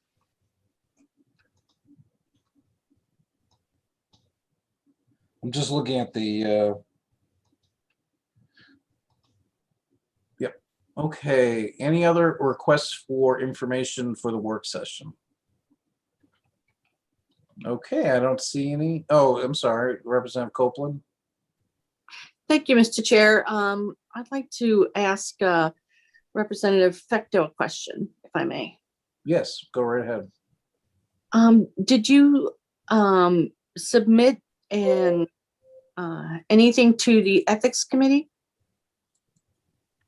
No, I did not submit anything to the ethics committee, representative. No. Thank you. I thought ethics was mostly you know, as a freshman legislator, I was constantly told by like the ethics commission that they were a financial thing. So I didn't know what my other appropriate avenue would have been at that time. Thank you. Thank you. Okay, any other comments or questions? Seeing none, thank you. So our next item is 1365. Yeah, thank you. You're welcome. I was just trying to pull up my list here. 1365, yes. And an act to prohibit municipalities from prohibiting short-term rentals. Do we have a lot of speakers on this? We have 10. Okay. Representative Foggingham, good morning. Good morning. Thank you, Rob. To introduce yourself. Yes, thank you for having me. Good morning, Senator Baldacci, Representative Matlack, and members of the Committee on State and Local Government. I am Representative Billy Bob Fockingham, and I am here to present LD 1365, an act to prohibit municipalities from prohibiting short-term rentals. This bill prohibits municipalities from enacting or enforcing ordinances, rules, or orders that prohibit short-term accommodation rentals. I wholeheartedly believe in local control. However, sometimes it is the duty of the state to protect individuals from having their personal property rights violated by municipal governments. This is one of those situations.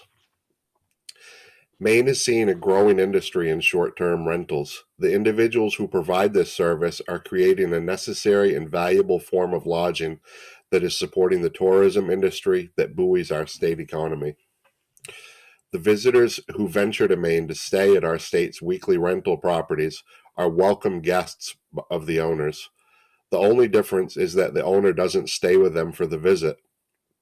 In fact, many proposed restrictions allow this type of rental if the owner does stay with them. Therein lies the ridiculous nature of the proposal to prohibit short-term rentals. We must protect property rights and individuals' rights to house these guests of their choosing, support private property rights, support our tourism industry, support our struggling Maine economy, and please. Representative Foggingham, you went to mute. Oh, sorry. It's all right. Go ahead. I don't know where I left off, but support our tourism industry, support our struggling Maine economy, and please vote ought to pass on LD 1365. I will answer any questions you may have. Thank you for your consideration. Thank you, Representative. Any questions for Representative Fockingham?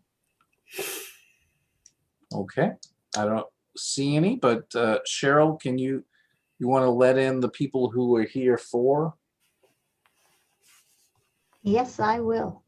Thank you. Andrea Lapointe.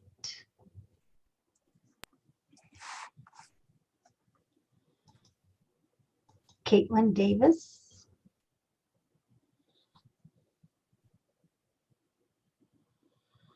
Ken Capron.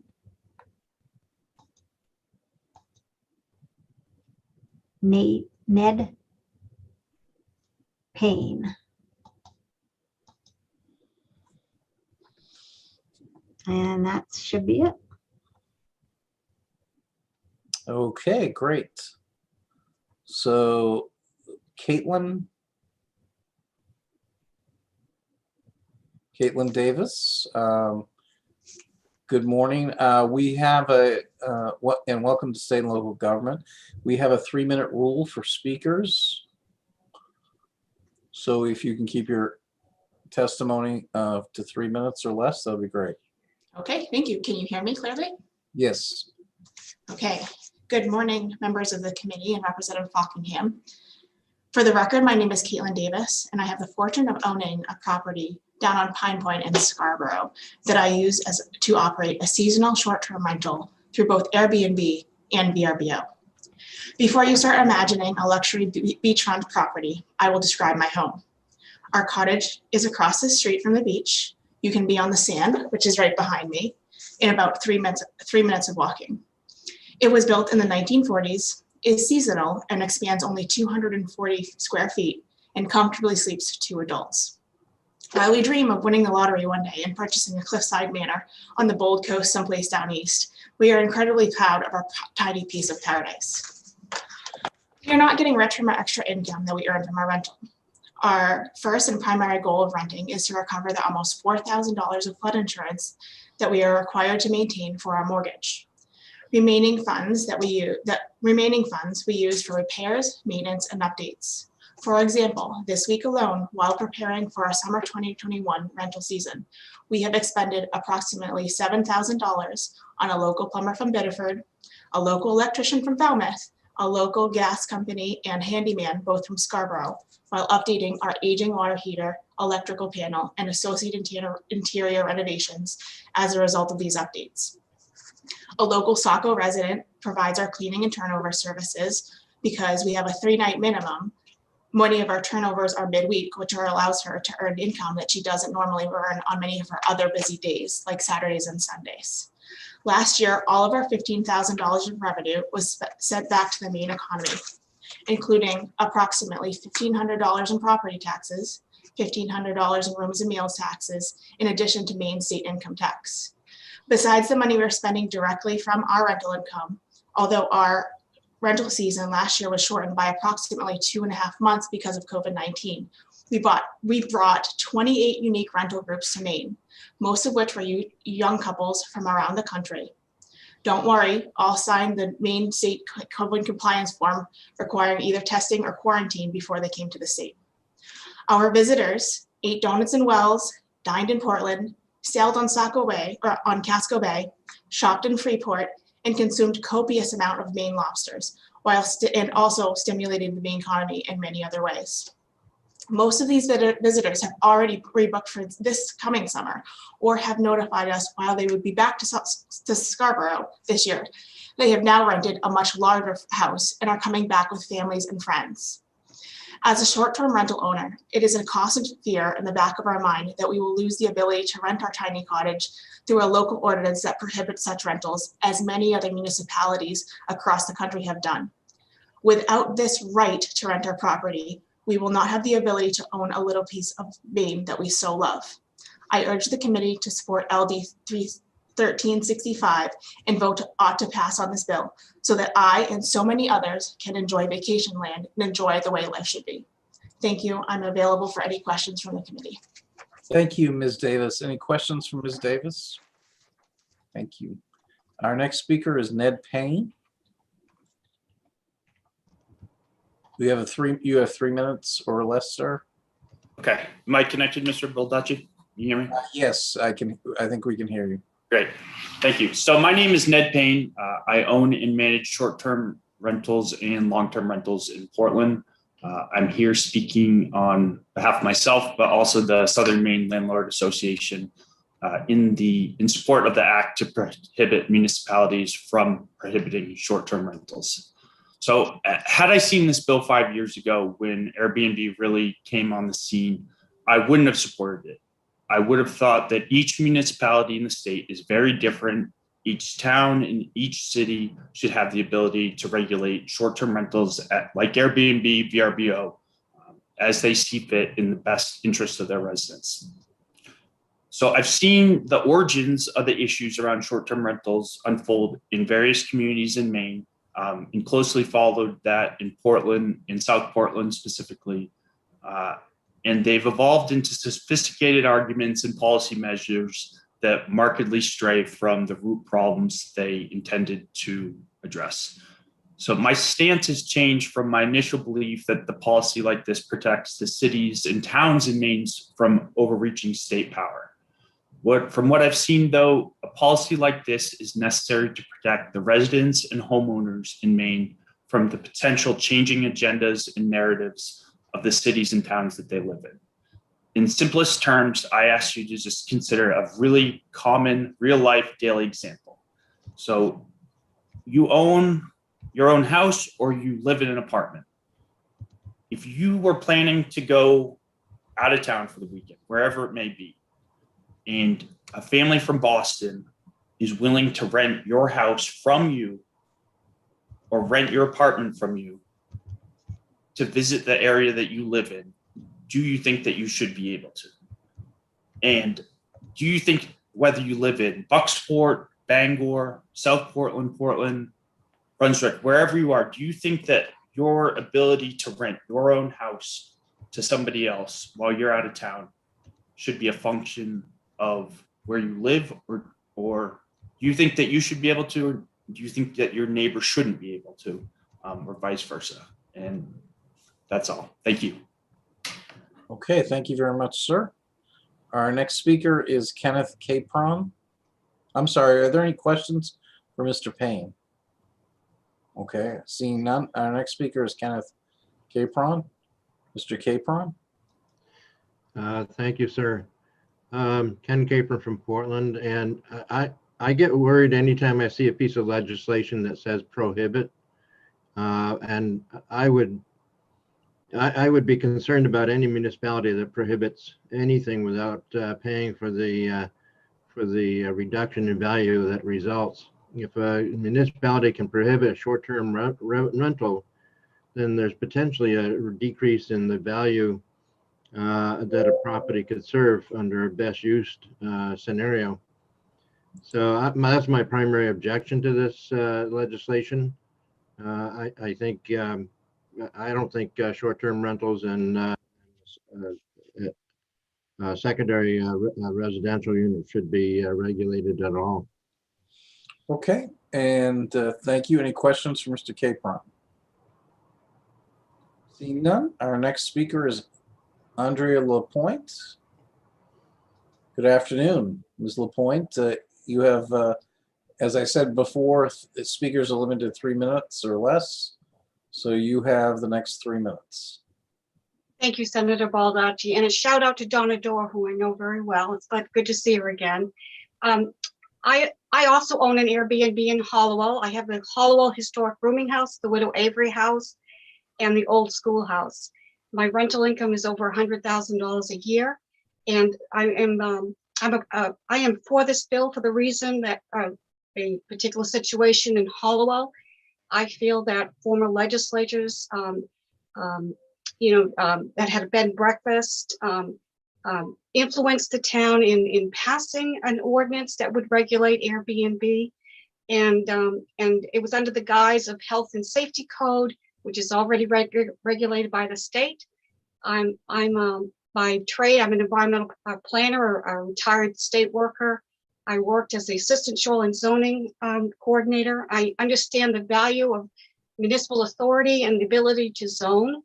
But I think in this situation, in order to ensure a level playing field, it's important that all of the towns are regulating Airbnb the same. And I think the state is in the position to do that, not the individual municipalities. Otherwise, you get local influence that makes it not a level playing field, and other towns are becoming, get more of that use. And this is really important for triple down economy to be able to allow people from other states to come in and stay at Airbnbs. But the problem is that when you have somebody who owns a hotel or a bed and breakfast who can use their influence and to keep that business out of their town in order to have a competitive advantage. Thank you. Okay, any questions for Ms. Lapointe? Okay, seeing none. Are there any other speakers, Cheryl, in support of the bill? I don't have any in support. I do have a couple against and one neither. Okay, why don't you bring in the against?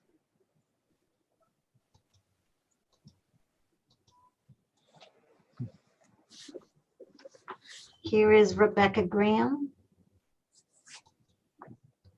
and Karen Schneider.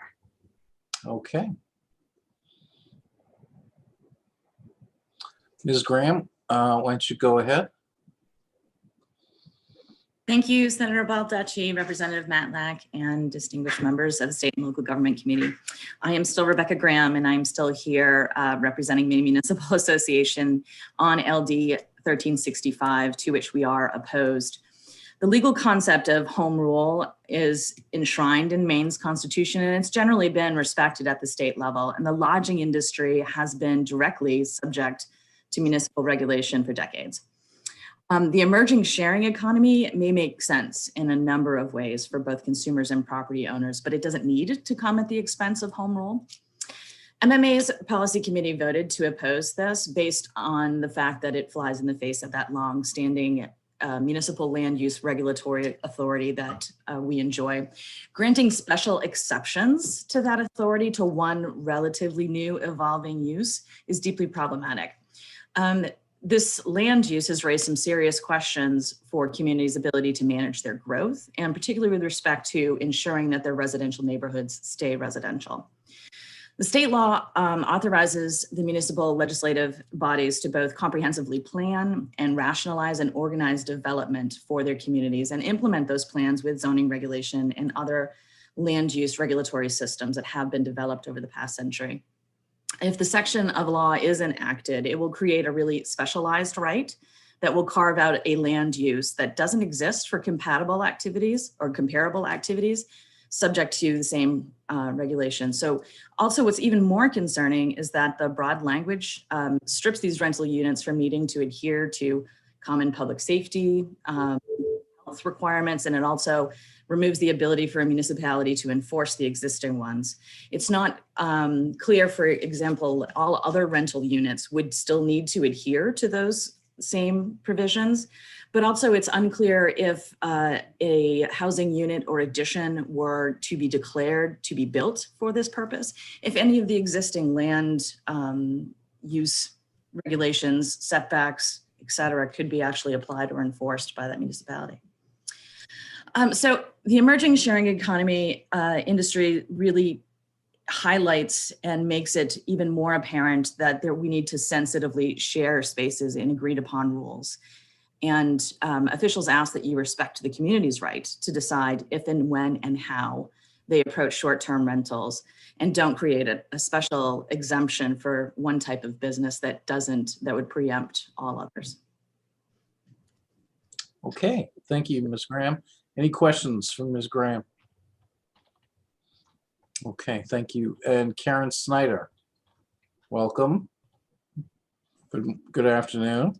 Good afternoon. My name's Karen Snyder, and I live in Portland, Maine. And I have 2 buildings in Portland, and I am a landlord, and I provide 5 out of the 6 of my units to long-term housing in a residential neighborhood. I live next to a property owner that has 2 buildings, but she rents out 5 out of the 6 of her units as short-term rentals. Now, I think at a state level, we should be able to put priority on long-term housing. I am against LD 1365 because this is destabilizing certain cities and certain residential neighborhoods. Specifically, my neighborhood, and in Portland, residential zoning is to preserve and conserve long-term housing and reduce commercial businesses in residential neighborhoods. Airbnb does not allow stabilization of neighborhoods. I believe that each town has its own unique issues with Airbnb. I do think that owner-occupied Airbnbs should be allowed, but anything else destabilizes long-term residencies and it causes issues. Now, every town in Maine may be a little different from each other, but I do not think having a blanket slate of prohibiting local municipalities is the right way to go. This bill should be denied or voted down.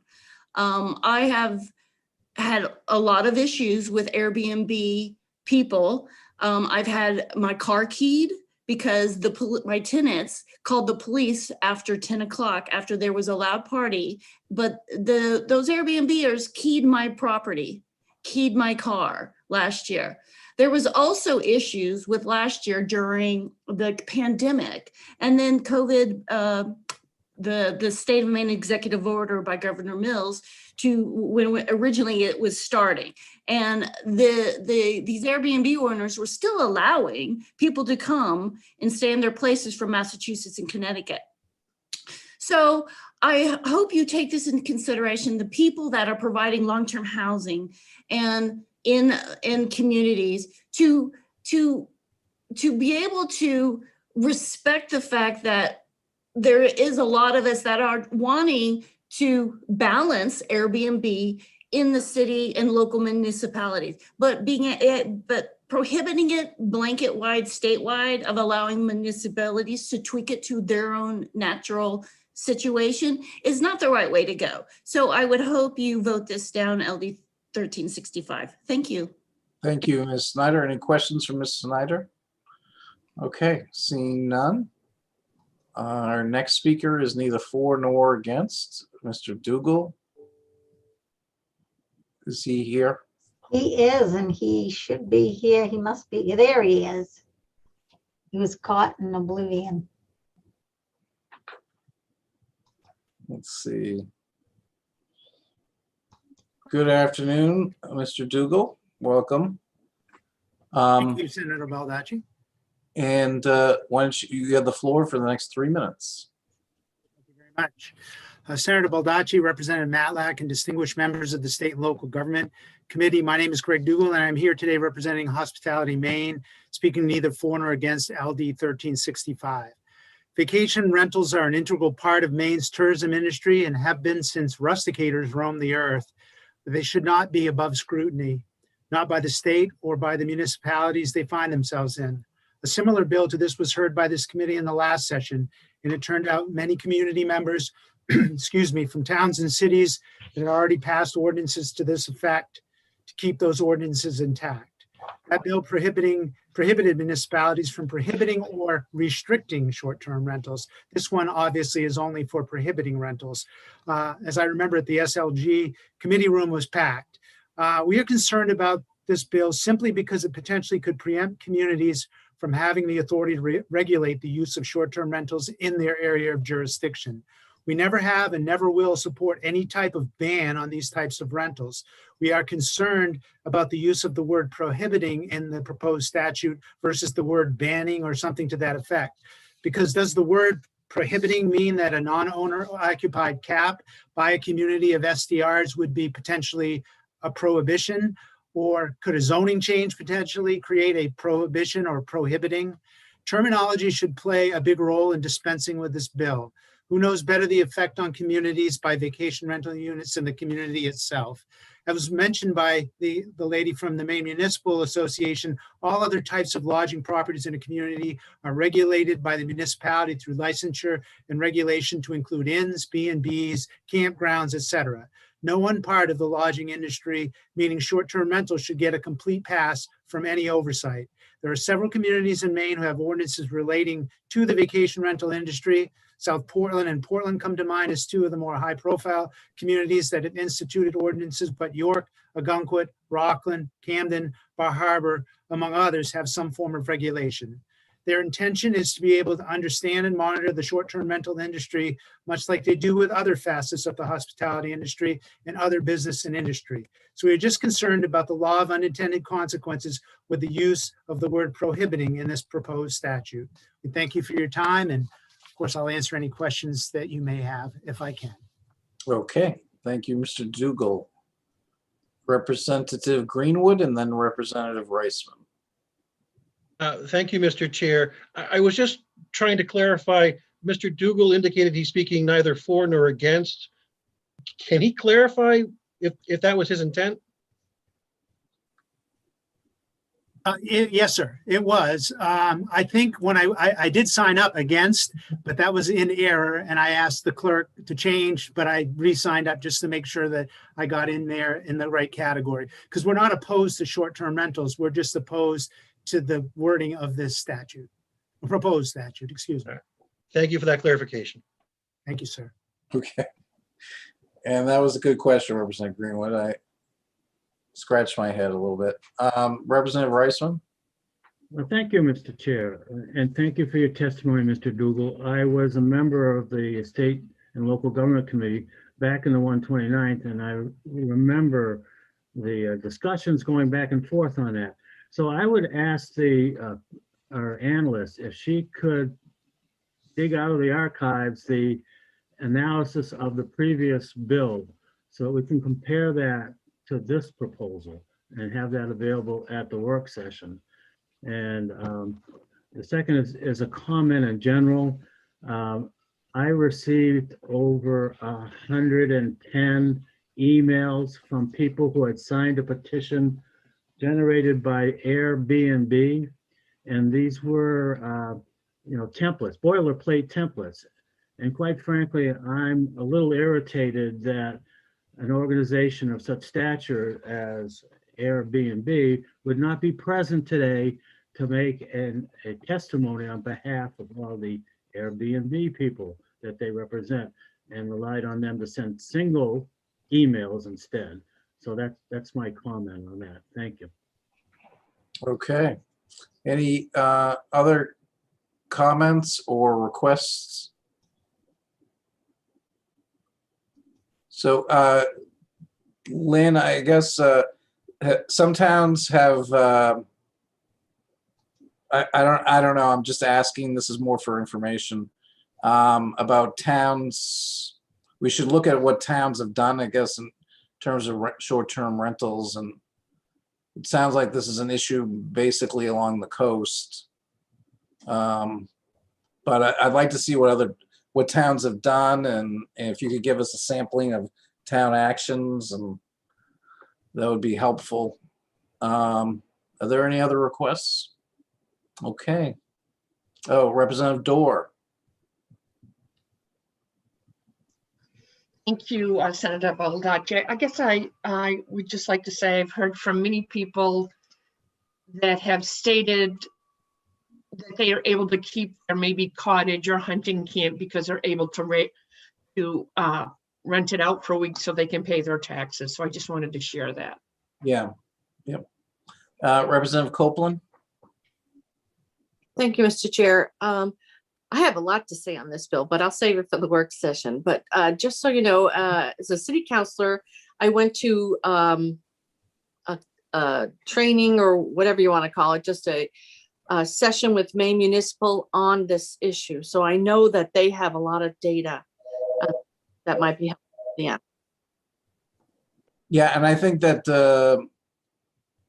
representatives of Maine Municipal should obviously participate, because we need to, because I do want to have further information about what specific towns have done and why, and just some local information. Are there any other requests? Okay. I don't see, we don't have any other LDs. All done for the day.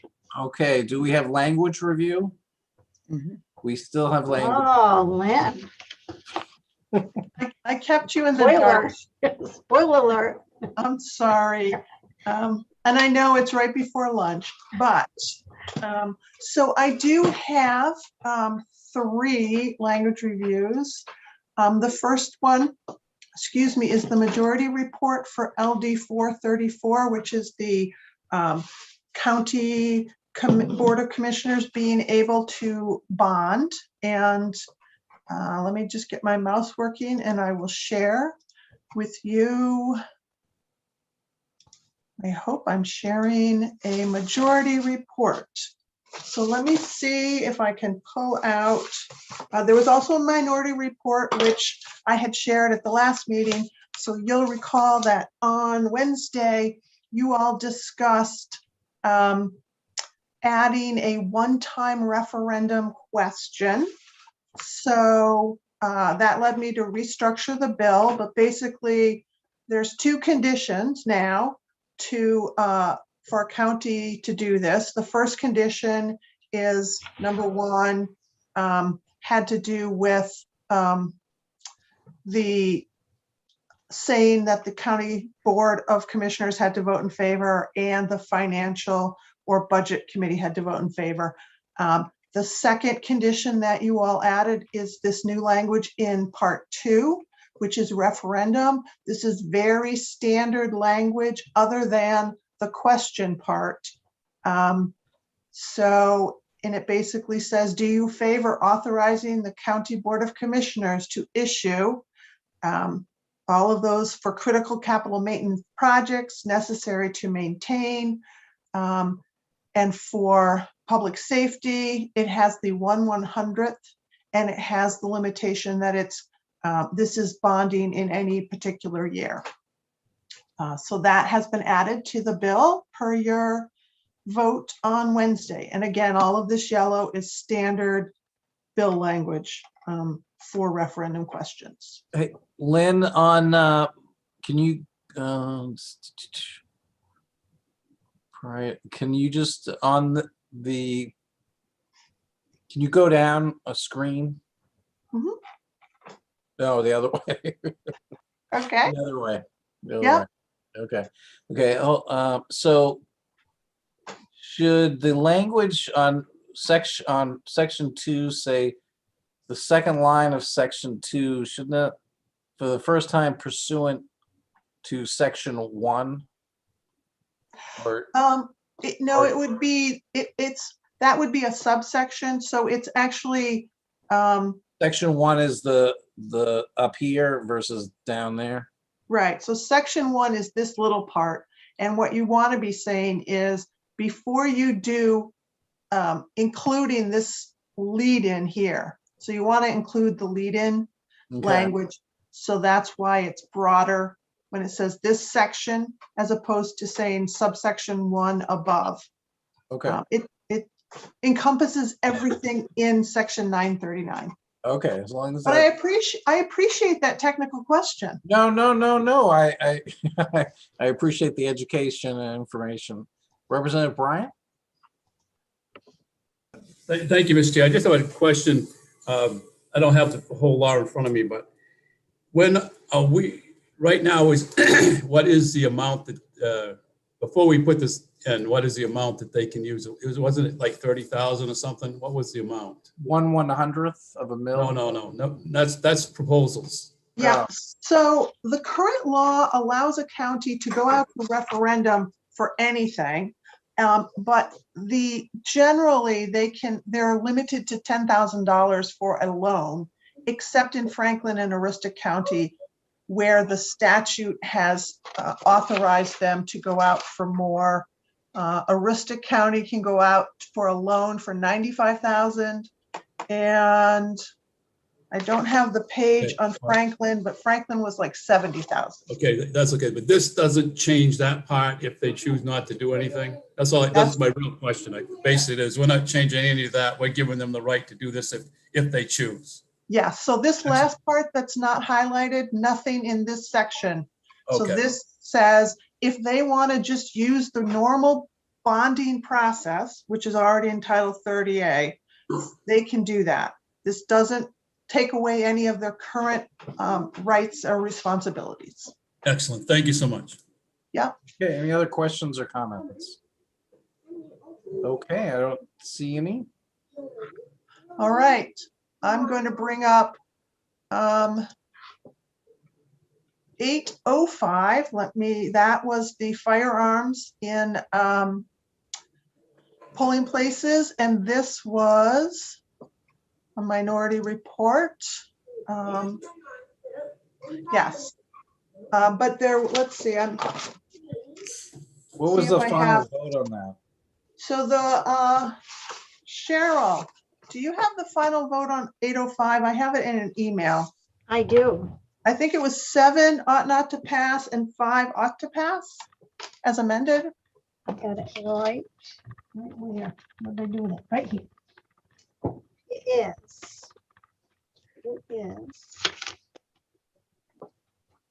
7 ought not to pass and 6 ought to pass as amended. So the 6 ought to pass as amended. I'm missing one. I have Representative Paulus, Representative Bryant, Representative Matlack, Representative Reisman, Representative Copeland. And Senator Claxton.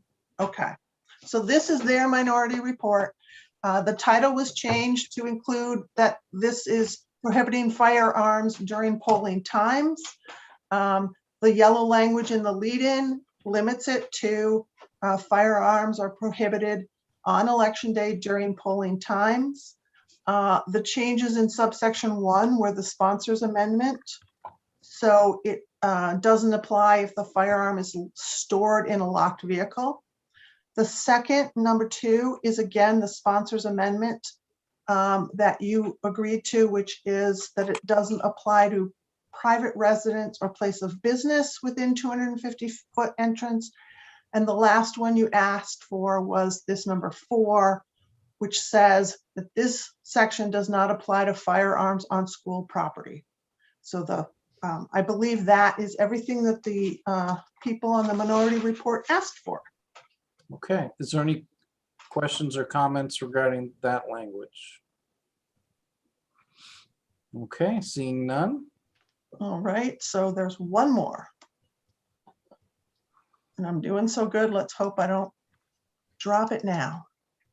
So this is a fun one from the way it looks. Apologize. I did this late at night. So this is a minority report as well for LD 1088. And this was Representative Greenwood's minority report. Basically, he was expanding this to apply to any property taxpayer. So again, I'm not sure if you can see this, if it's big enough, but it's basically saying a person may not speak unless, so a person who is a voter or a property taxpayer in the town, they are allowed to speak. Everyone else needs the 2/3 vote. So Representative Greenwood, I don't have, there you are. So this is your amendment. Does it look like what you were looking for? Representative Greenwood?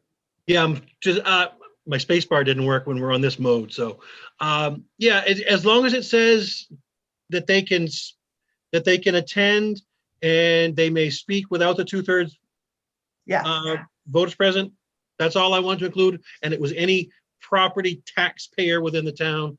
Yes. Not just a residential property. Yeah. Yeah. I'm fine with it. Thank you. Okay. And I joined in that Oh, minority report, I think, so. yes, you So did. And so did Senator Claxton. So did Senator Claxton, okay. Oh, okay. Well, then I am going to share this with Senator Claxton. I've shared it with 2 of you on the minority report, so I will share it with him. And if he says okay, then I will start it through the process.